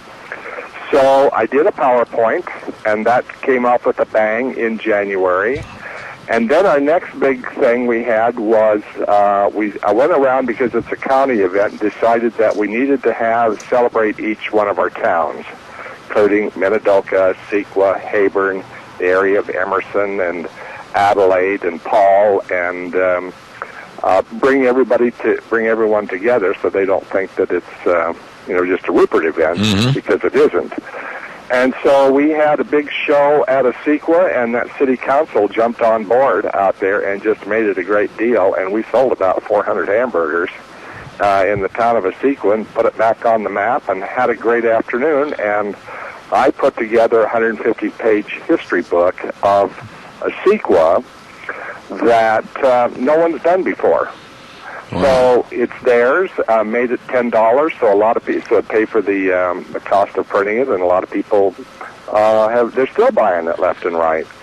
So the next thing then was we did Memorial Day at all three cemeteries. We synchronized a ceremony at the same time with honoring of the flags and a prayer and songs, and it was going on at all three cemeteries at the same time. And then a local boy, call him a boy, I went to high school with him, J.V.D. Thomas, has Vietnam vet and is a pilot, and brought his little Bonanza and flew and circled over all three cemeteries and did a tipping of the wings. Oh, my.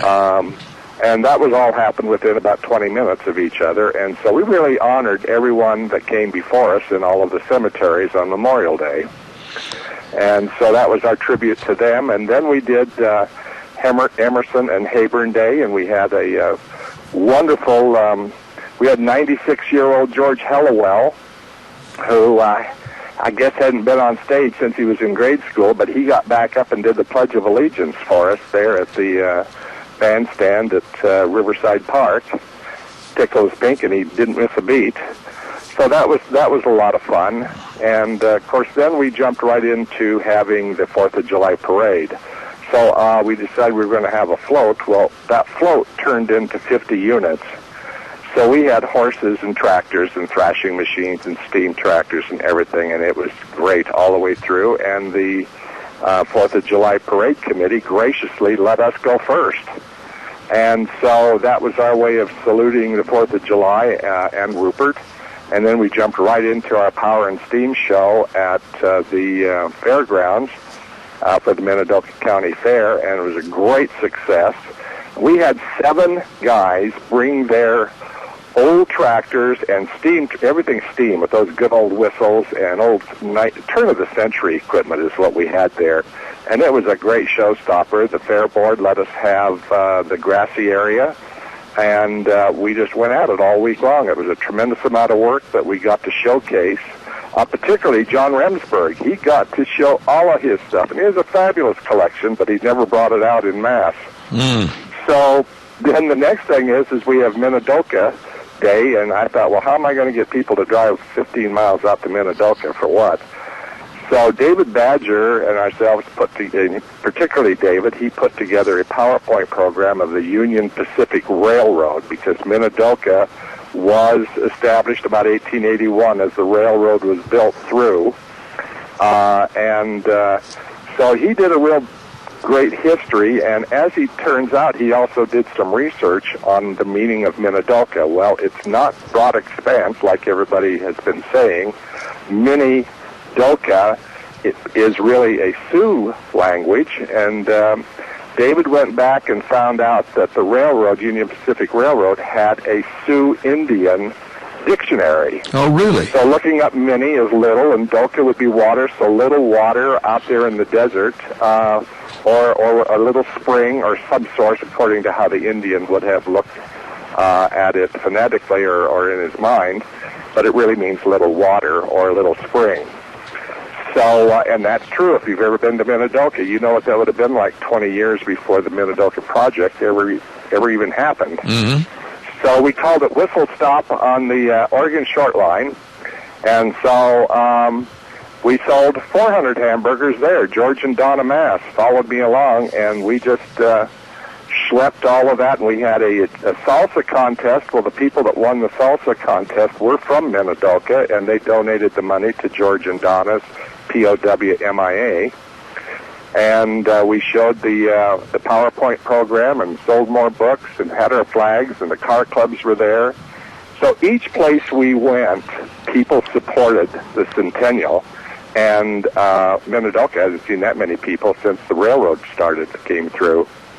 But it was exciting and it was fun, and we showed each one of those towns that we were serious and that we meant it, and we were proud of our towns and we wanted to celebrate them. And so we finished up with the Paul Palooza on the 24th of August, and in their brand new park, and had a grand afternoon. And so last weekend then was our concert. And then this coming Saturday on the 28th, this weekend, is going to be the 96th annual Old Settlers Dinner, and the program is going to be the 100 years of all the schools. And so I went through and did a PowerPoint and found out that there were 36 schools from 1905 to present that were relevant to Minidoka County, wow, including Jerome, Blaine, Lincoln, and Cassia counties. And so we'll be presenting that program. And plus, I have done a book on all of the schools, 250 pages. Oh, my So we got together 4 books for the community, all these events, and a calendar, and it's just been fabulous. It's been wonderful, and every time we started something, a new bunch of people jumped on board and helped make it happen. Well, Gary, how many other projects before the end of the year have you got that will be assimilated and associated to the Minidoka Centennial? It's going to be the Old Settlers Dinner on Saturday at the Rupert Elks, the 28th, okay, at noon, and then we're going to have another Christmas tree at the Caring and Sharing Festival on Thanksgiving weekend. You know, and then I'm going to bed. I don't blame you at all. You're going to play Rip Van Winkle for about a month. I got to ask you this question, though, because I think it's a fair question for anybody like you or me that's involved in planning different projects. When everything is said and done, how many times during the course of this year have you sat down in the lawn chair in the shade sometime and tried to take a little break and said to yourself, doggone it, I wish we would have done that? It hasn't happened. Really? It was so brief that I don't remember what it was, but one of the best things that I've ever, you always dream that if you're going to have a party and then you can do it your way. Yeah. When the county commissioners asked me a year ago, last June, if I would head up the Centennial, I said yes, and I told them what I liked to do and what I wanted to do, which is what I just explained to everyone. Had that already in my head of what would be fun to do, and they said yes. So I didn't need to get a committee together to decide what to do. I just went ahead and planned whatever I wanted to do, and people liked it and came along. So there was no haggling, no bickering, no wondering what to do, or, no power play here and there.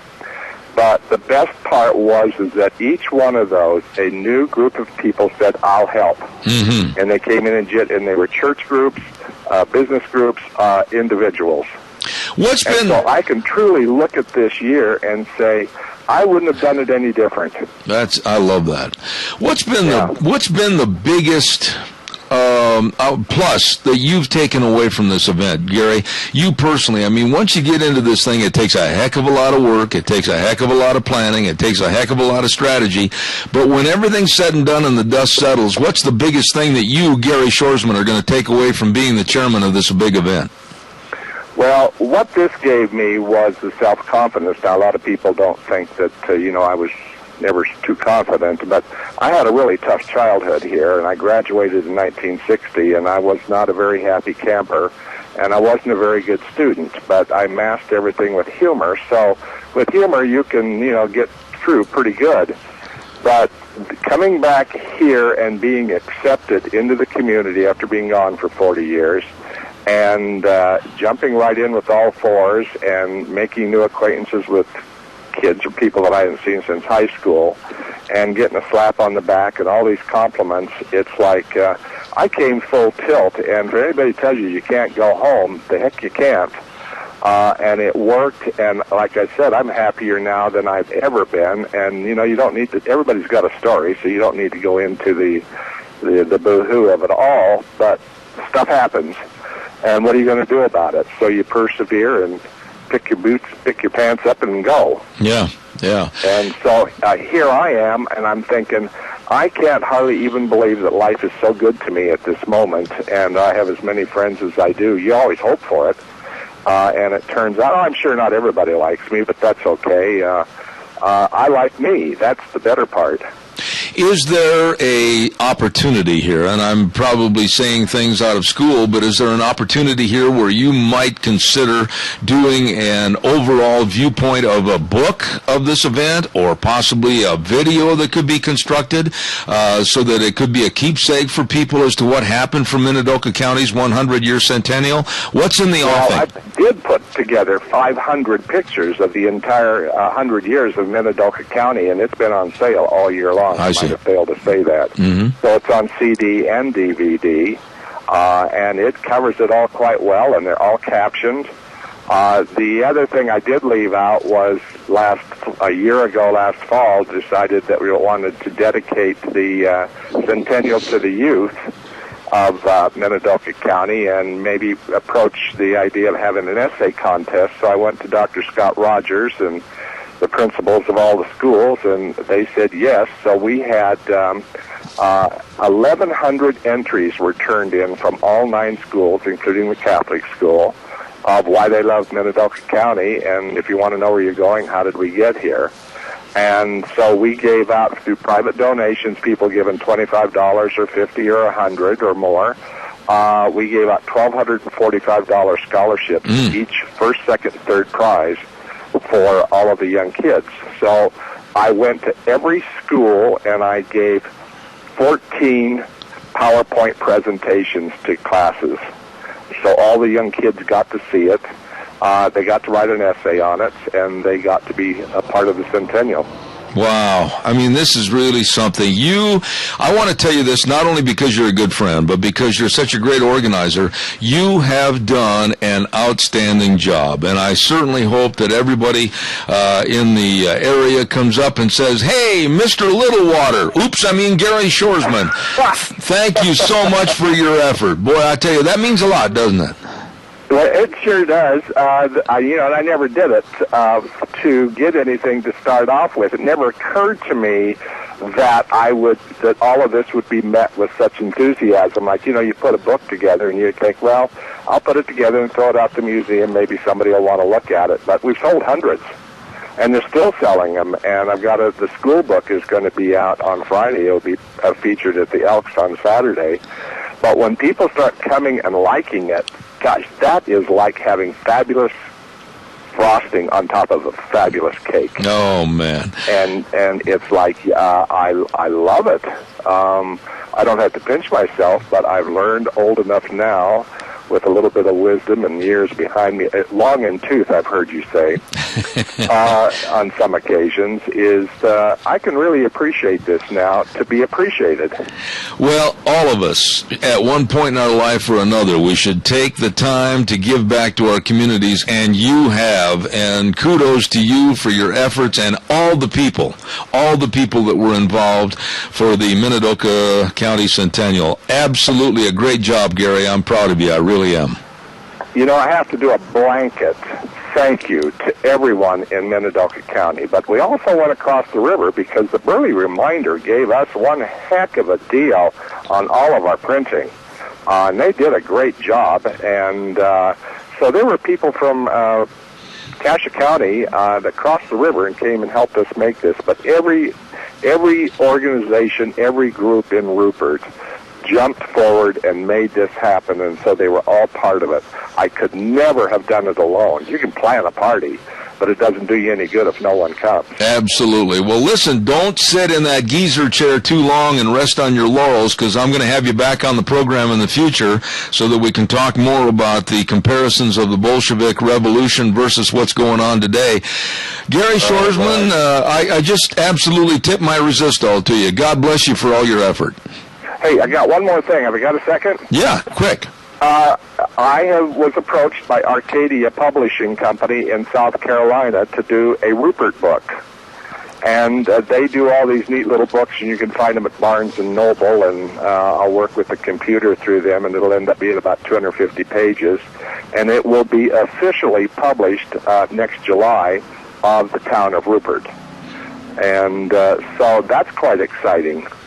And I had to fill out an 11-page application with them wanting to know why I thought I could do it, and they bought it. Well, wonderful. Well, keep us informed as to what's going on. And thanks to you and your radio station for supporting everything that happens in this community, but you really supported the Centennial, and but you're just a great venue for the entire community, and for not only politics, but for fun stuff. And if we didn't have you, we'd be short in this county for sure. Well, Gary, my hat's off to you and your effort, because, man, I learned a lot by following everything you did for the Centennial. God's blessings to you, and please come back on the program as soon as you can. I'd love to have you back. I will. Amen and hallelujah to you. All right, Gary Shorsman. See you later. Thank you, sir. What an individual. And along with everybody, it was so well done. And Gary is a plethora of all the information from Minidoka County, and I've got right here on my desk, as a matter of fact, the calendar and everything else. Did a phenomenal job. Absolutely great. You people in Minidoka County should be very, very proud. Oh, my. Sportsman's Warehouse. Let's not forget the wonderful people at Sportsman's Warehouse. And I've said this time and time again, it's my home away from home. It's the great indoors for those who love the great outdoors. Everything for hunting, fishing, archery, fishing, camping, boating, all the accessories, the knives, the tools, everything, all the clothing. It's all there at Sportsman's Warehouse, 1940 Bridgeview Boulevard in Twin Falls, with my buddy Reese Widmeyer and the rest of the crew. Great expert people, quality gear, down-home attitude, serving you at Sportsman's Warehouse, 1940 Bridgeview Boulevard in Twin Falls. What have I got for public service announcements here? PSAs real quick. I want to remind, this is very important. If you have not signed up for Cow Pies and Coffee Cups, my weekly newsletter and blog, do so. Go to zebbell.com and register. Get your name on the list, because starting in October, we're going to have drawings weekly of all the membership of Cow Pies and Coffee Cups. And we're going to be giving away some wonderful, wonderful prizes. Every week, there's going to be a different prize featured for the drawing on Thursday of that respective week. So get entered right now. Don't forget to get your name in there. Start receiving Cow Pies and Coffee Cups. And we're celebrating our 100th issue is coming up the first week of October, and we're going to celebrate that all month long with different drawings. And I'm not going to give away some of the great prizes that we're going to be donating to you, the winners, but believe me, it's going to be well worth your time to be a part of Cow Pies and Coffee Cups. We mentioned that the Postal Service is in a shutdown mode, possibly, of many post offices, and there's meetings planned at various rural post offices, and the Murtaugh Post Office is going to have a meeting at the Murtaugh High School cafeteria at 500 Boyd Street West in Murtaugh, October 2nd at 6 p.m., and you'd better be there to voice your opinion about your post office, okay? Don't complain if you're not at that meeting. And then starting, I believe it is tonight at 5:30 to 6:30 in the Fellowship Hall of the Rupert United Methodist Church, our old buddy Carl Clark is going to be teaching an art class. And for more information, be sure and call, and I just dropped the paper, 436-3354. I'll be back in just a few minutes. Don't go away.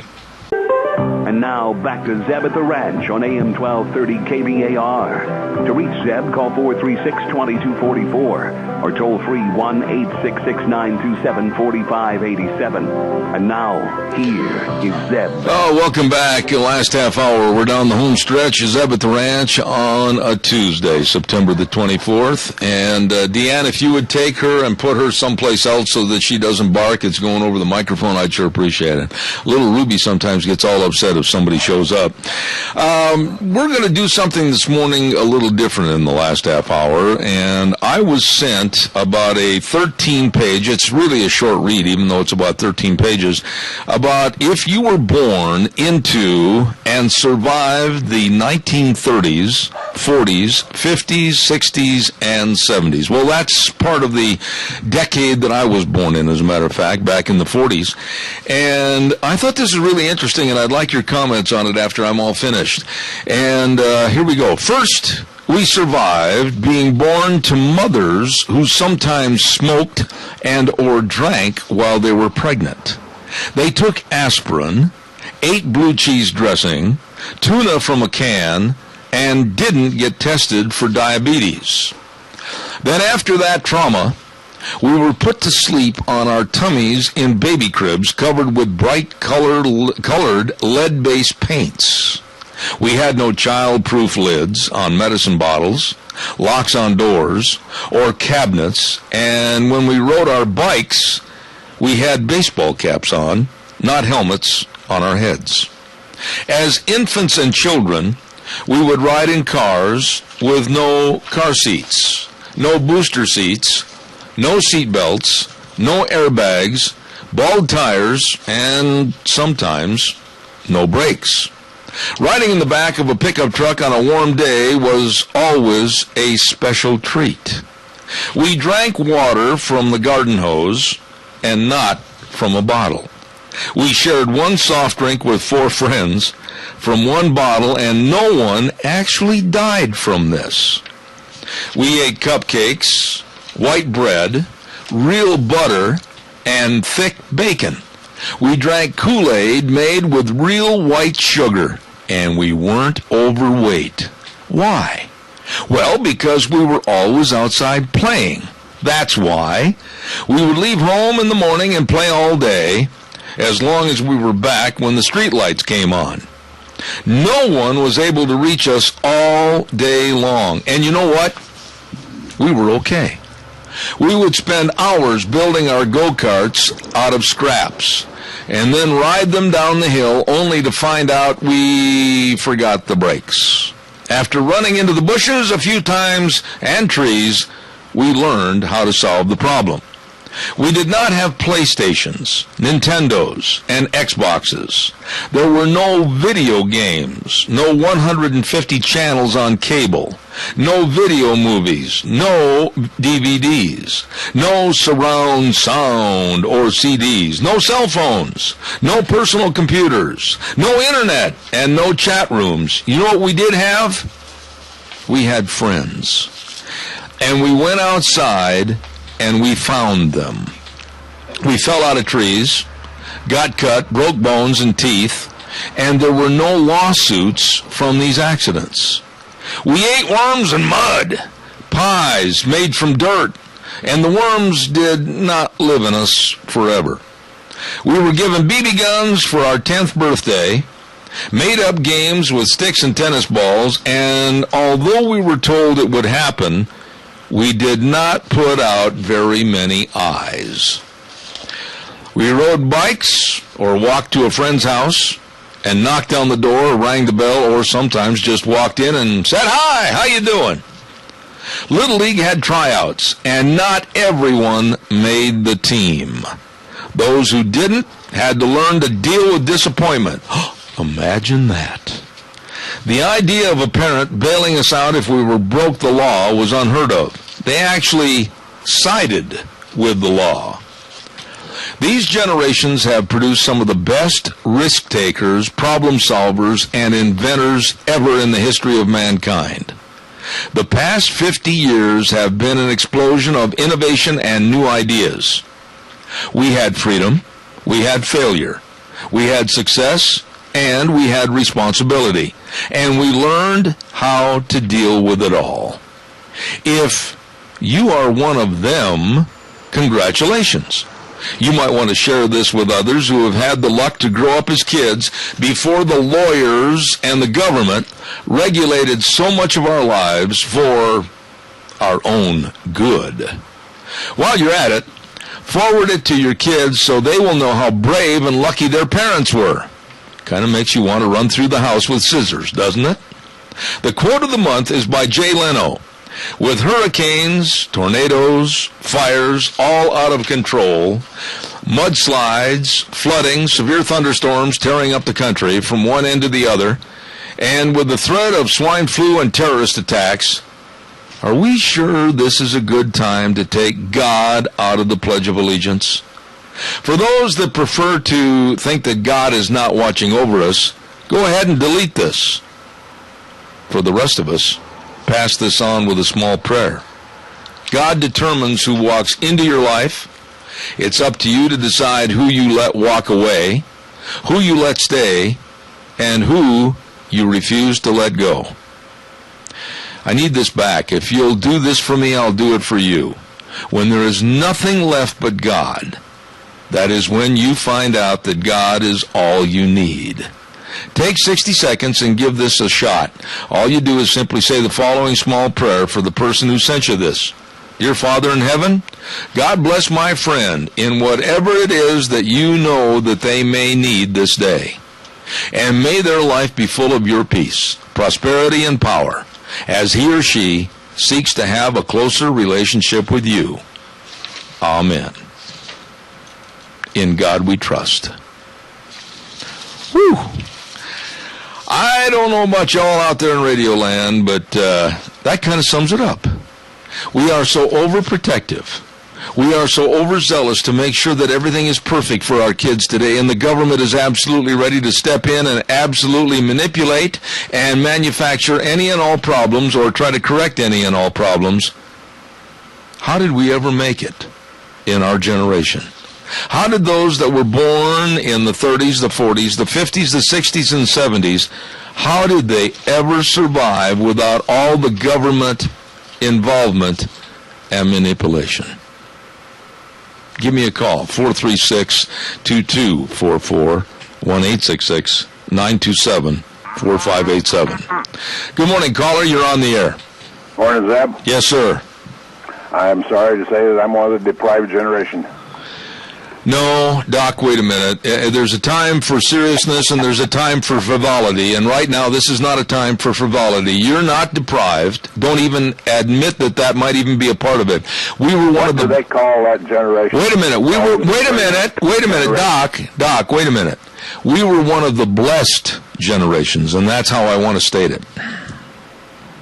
We were called the greatest generation, believe it or not. Yes. And I didn't catch whether, did they say anything about putting mercury on the coins and then putting them in your pocket? No. Until the mercury wore off? They talked a little bit about how we were always around lead-based paint, and it's funny, we all seem to turn out okay. And the same way with the mercury, we carry it around all the time. Yeah. Can you think... I take mercury into class or something, and they all run out because they'll call hazmat on you. Yeah, and you know the thing that really got to me, and it's true, you know, when I was 10 years of age, that was the turning point. I got my first Daisy BB gun.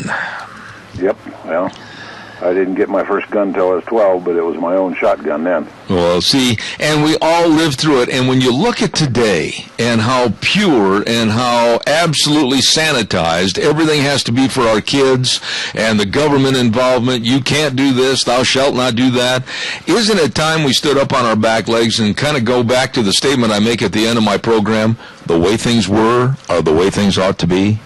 Yes, but the thing of it is, you didn't say that I'm losing my thought here now. But anyhow, we went through all of that, and we came out better. You were talking about the government protecting us from ourselves. Yeah.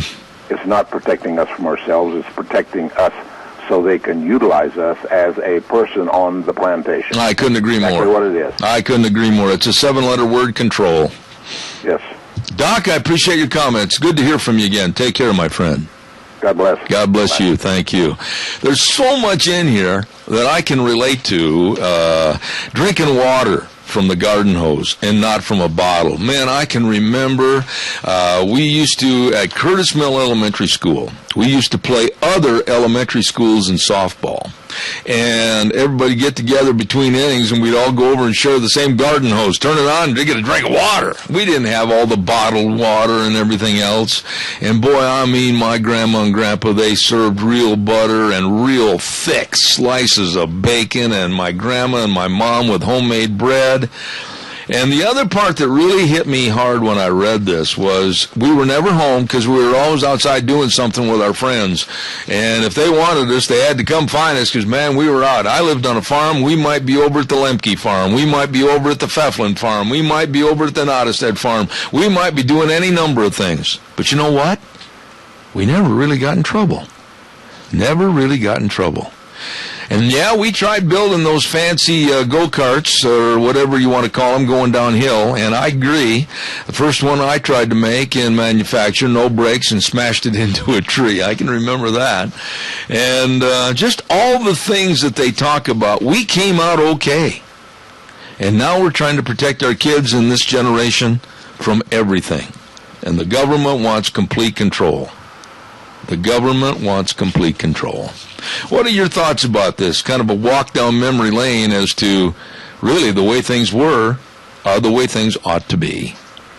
Give me your thoughts on that. 436-2244, 1-866-927-4587. And while I have just a moment, before we go any further, we're going to have a weather update. And the weather update this hour, brought to you by Michael Rogers, Weather.com, is sponsored by Lennox Home Comfort Systems, gas furnaces, air conditioners, and heat pumps at Ramsey Heating and Electric, 2600 Overland Avenue in Burley, 678-0459. Here's Michael. Hi, everybody. Michael Rogers from MichaelRogersWeather.com. Looking for a wet week starting late tonight, going all the way to Thursday night. Now, timing of the storms coming across the Pacific Northwest into the Great Basin, well, let's put it this way. They don't come on time like they're supposed to. But in our forecast today, we're looking for a chance of showers starting late this evening, going all the way into Thursday night. We'll keep you abreast about how things are going. Right now, the big S word, don't worry about it. We're still in fall. We won't see it yet. Have a great day. Enjoy the weather. It's the only weather you got. Thank you, Michael. Brought to you by Lennox Home Comfort Systems, gas furnaces, air conditioners, and heat pumps all through, of course, our friends at Ramsey Heating and Electric, 2600 Overland Avenue in Burley. One other note, too, I want to remind you about the Drift Inn. Oh, good food. 545 F Street in Rupert. Oh, my goodness sakes. Thursday, don't forget to get in there and enjoy a home-cooked meal by Chef Dave Haley. Ooh, starting at 5 p.m. to closing. It's a meal just like Mom used to make, and they've also got live music on Thursday evenings. They've got banquet facilities, and they've got great dinner starting at 5 p.m. Monday through Saturday. They've got lodging upstairs. It's all there. It's all there at the Drift Inn, 545 F Street in Rupert, or give them a call, 436-1300. All right, now it's your turn. Calls welcome, 436-2244, 1-866-927-4587. Gina, did any of that nostalgia hit you, or are you in the more recent generation? No, I ate mud pies. Oh, did you? I did. We played outside until it was dark. Yep. Our parents usually let us go out and run amok until it was time to come home. And a lot of that still rang true even for my generation. Yeah, and one little paragraph in that story about nostalgia in the past and how really great it was the deal about Little League tryouts. Little League had tryouts, and not everyone made the team. Those that didn't had to learn to deal with disappointment. Imagine that. Yep. Not everybody's going to be Willie Mays or Hank Aaron. No, and I will never be a Willie Mays or a Hank Aaron, but I'm okay with that. Yeah, because you've excelled in other areas. Not everybody's going to be a Gina Jameson on the radio and TV. This is true, and not everybody is eating pine needle and mud pies.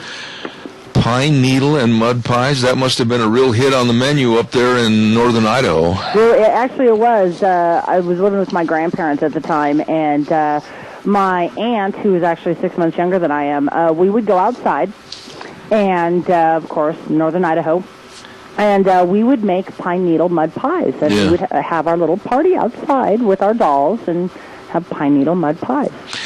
My dad was a jokester and a trickster that goes all the way back to when he was a teenager. And for those that have ever grown up on farms, and you know the old manure, I don't know what they call them, buckets that would go through the barn, you'd fill them up, and then it went on a pulley system, and you'd pull the pulley system and go out the end of the barn and dump them. Mm-hmm. Well, my dad, at one time when he was about 14 or 15, they said they had company come from Milwaukee, the inner city of Milwaukee, to visit the farm.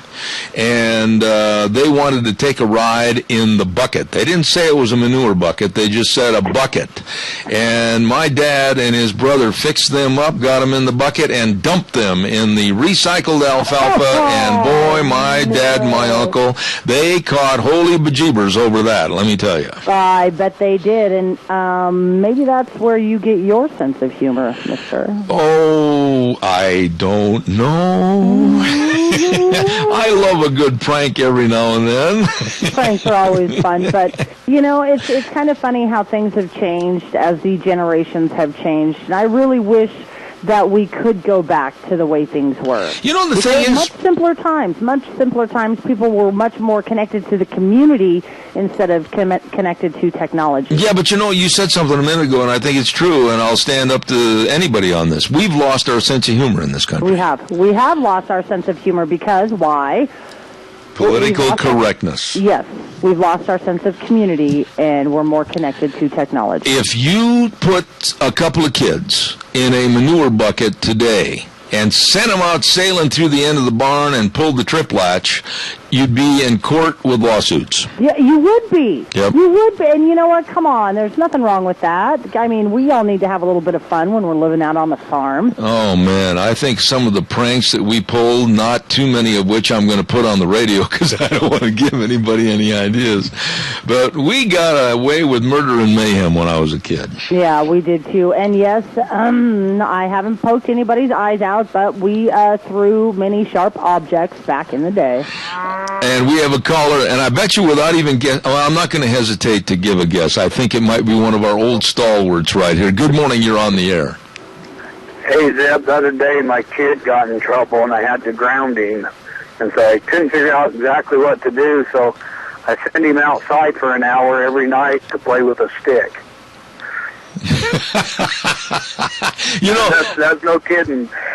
I'm laughing at this because I honestly can remember so many times that weird objects when I was growing up became my best playmates, whether it was a stick or whether it was a rock or whether it was a broken piece of cement or whatever. We just had a lot of fun with whatever was available back in those days. Well, they're so used to staying in the house, I just kicked him out and said, you'll play with a stick every night. There you go. That's good punishment. I respect you for that. Thanks, caller. Bye. God bless you, man. Thanks. Caller, good morning. You're on the air. Good morning. One thing that I didn't hear was that when we came home, we had our chores to do. And we learned how to work when we were living on farms. Well, I'll tell you, Lorna, if I was late for my chores, which started every afternoon at 4:30, not 4:31, not 4:29, but 4:30 sharp, I'd better be there. There was heck to pay, and the posterior of my jeans sometimes was rather warm. Uh-huh. But I wish every kid could grow up on a farm. Absolutely. Because you learn how to work, and you keep busy, and you're just an overall better person. I think the work ethic and the will to work hard and succeed has to be implemented, and that's a great place to have it. Lorna, I appreciate that. You brought up a good point. That wasn't part of that story, and it should have been incorporated. Thank you very much. Uh-huh. God bless you. Thank you. She's right. We learn how to work, and boy, I can remember if we were late for our chores, you come stumbling in, and my dad standing there. You did not want to meet my dad when he was teed off. You look up the word ugly in the dictionary, and his face is right there, and the veins of his neck are sticking out. Good morning. You're on the air. There's no way to talk about your papa. It's the truth. So what? Hey, you know, you're talking about never lose your sense of humor. That's the best advice I'll give to people right today. Absolutely. I try my best to keep people laughing as much as I can, because I go out to these hospitals and I see the people laying there. I might know them. I'll stop and talk to them. Yep. And Polly was sitting in the dumps this morning, and I started cracking jokes, and her and the nurses, and we started laughing. She felt a hell of a lot better when I left there. Well, the thing is, it's proven that, look at Polly. She had a great sense of humor, and she married you. Well, that's one good joke I really enjoyed, though. See? I had to get that in. You turkey for how many years? I had to get that in. One big joke after the other. Yes, you have been a stalwart for this program. God bless you. And not that I trust you, but God bless you. What do you mean don't trust me? I'm a good boy. Yeah, right. No, Al, you're 100% right. We've learned, we've kept our sense of humor through a lot of things, and God bless you for your bringing it up. I appreciate it. Nowadays, people couldn't do like I did when we was a kid. I spent sometimes a week up in the South Hills camping out, living off the land, fishing out of the streams, drinking the water. Amen. Had no problems. Amen. Amen. Boy, life was a lot simpler and not so controlled. We all learned. Thanks, Al. God bless you. Have a good one. So many things that we could appreciate from our childhood that these kids today aren't going to appreciate because it's not their fault. I mean, they're busy playing with the computers and they're busy doing this and everything else. Caller, I'm going to ask your indulgence. Just stay patiently on the line. I'll be right with you. Don't forget a great big tire sale going on at your Magic Valley Les Schwab Tire Centers. All 7 locations serving you with the best in a huge tire sale. Like the light truck SUV Wildcat AT2 on sale right now. Smooth, quiet riding tire. That's the one for your outfit. Or for your passenger cars, the Ultra Z900, also on sale right now, starting at just $109.67. All the tires, the very best of tires, on sale at your Magic Valley Les Schwab Tire Centers, along with the best in brake service, the best in shocks and struts, front-end alignments, batteries, but above all, the best in service. See Dave on Blue Lakes and Twin, Mike and Buell, Mike and Jerome, the Twist family and Paul, Lane and Rupert, John on Pole Line in Twin Falls, and Randy on Overland and Burley, your Magic Valley Les Schwab Tire Centers. Good morning, caller. You're on the air. Yeah, Jeb, we not only learned how to work, but we learned how to play. And we learned how to make play out of our work. Give me an instance, and I'll see if it relates to something that I did. Well, you had to. I mean, you know, we were working, but, I mean, sometimes we were throwing rocks at each other or pulling tricks on each other or doing whatever. I mean, but we were still working. I mean, we were doing what needed done. Absolutely. And, you know, really, you might have got chastised a little bit, and old Dad might have pulled the belt off on occasion, but we grew up, we became responsible, we got jobs, and we certainly didn't have all the government bureaucracy and mess that we have today. Yeah, how do we get a copy of that? I'll try to make some copies up, and in the next couple of days. I'll try to do that and get you a copy, okay? Give me till next week, and I'll see if I can't have some photocopied for you. All right. Thank you much. You bet. Thank you, sir. Appreciate the call. Bye. Yeah, it is very well said, even though, sure, you can say, well, they forgot to say this and they forgot to say that. But it really brought back some good memories for me, especially growing up back in Wisconsin, and about staying out with my friends and, you know, the things we used to do to play tricks on one another, and the things we used to build or try to build, and drinking water from the garden hose and not from the bottle. And this one I remember vividly. We shared one soft drink with 4 friends from one bottle, and no one actually died from this. Remember the old knee-high sodas? The orange and the raspberry and the strawberry?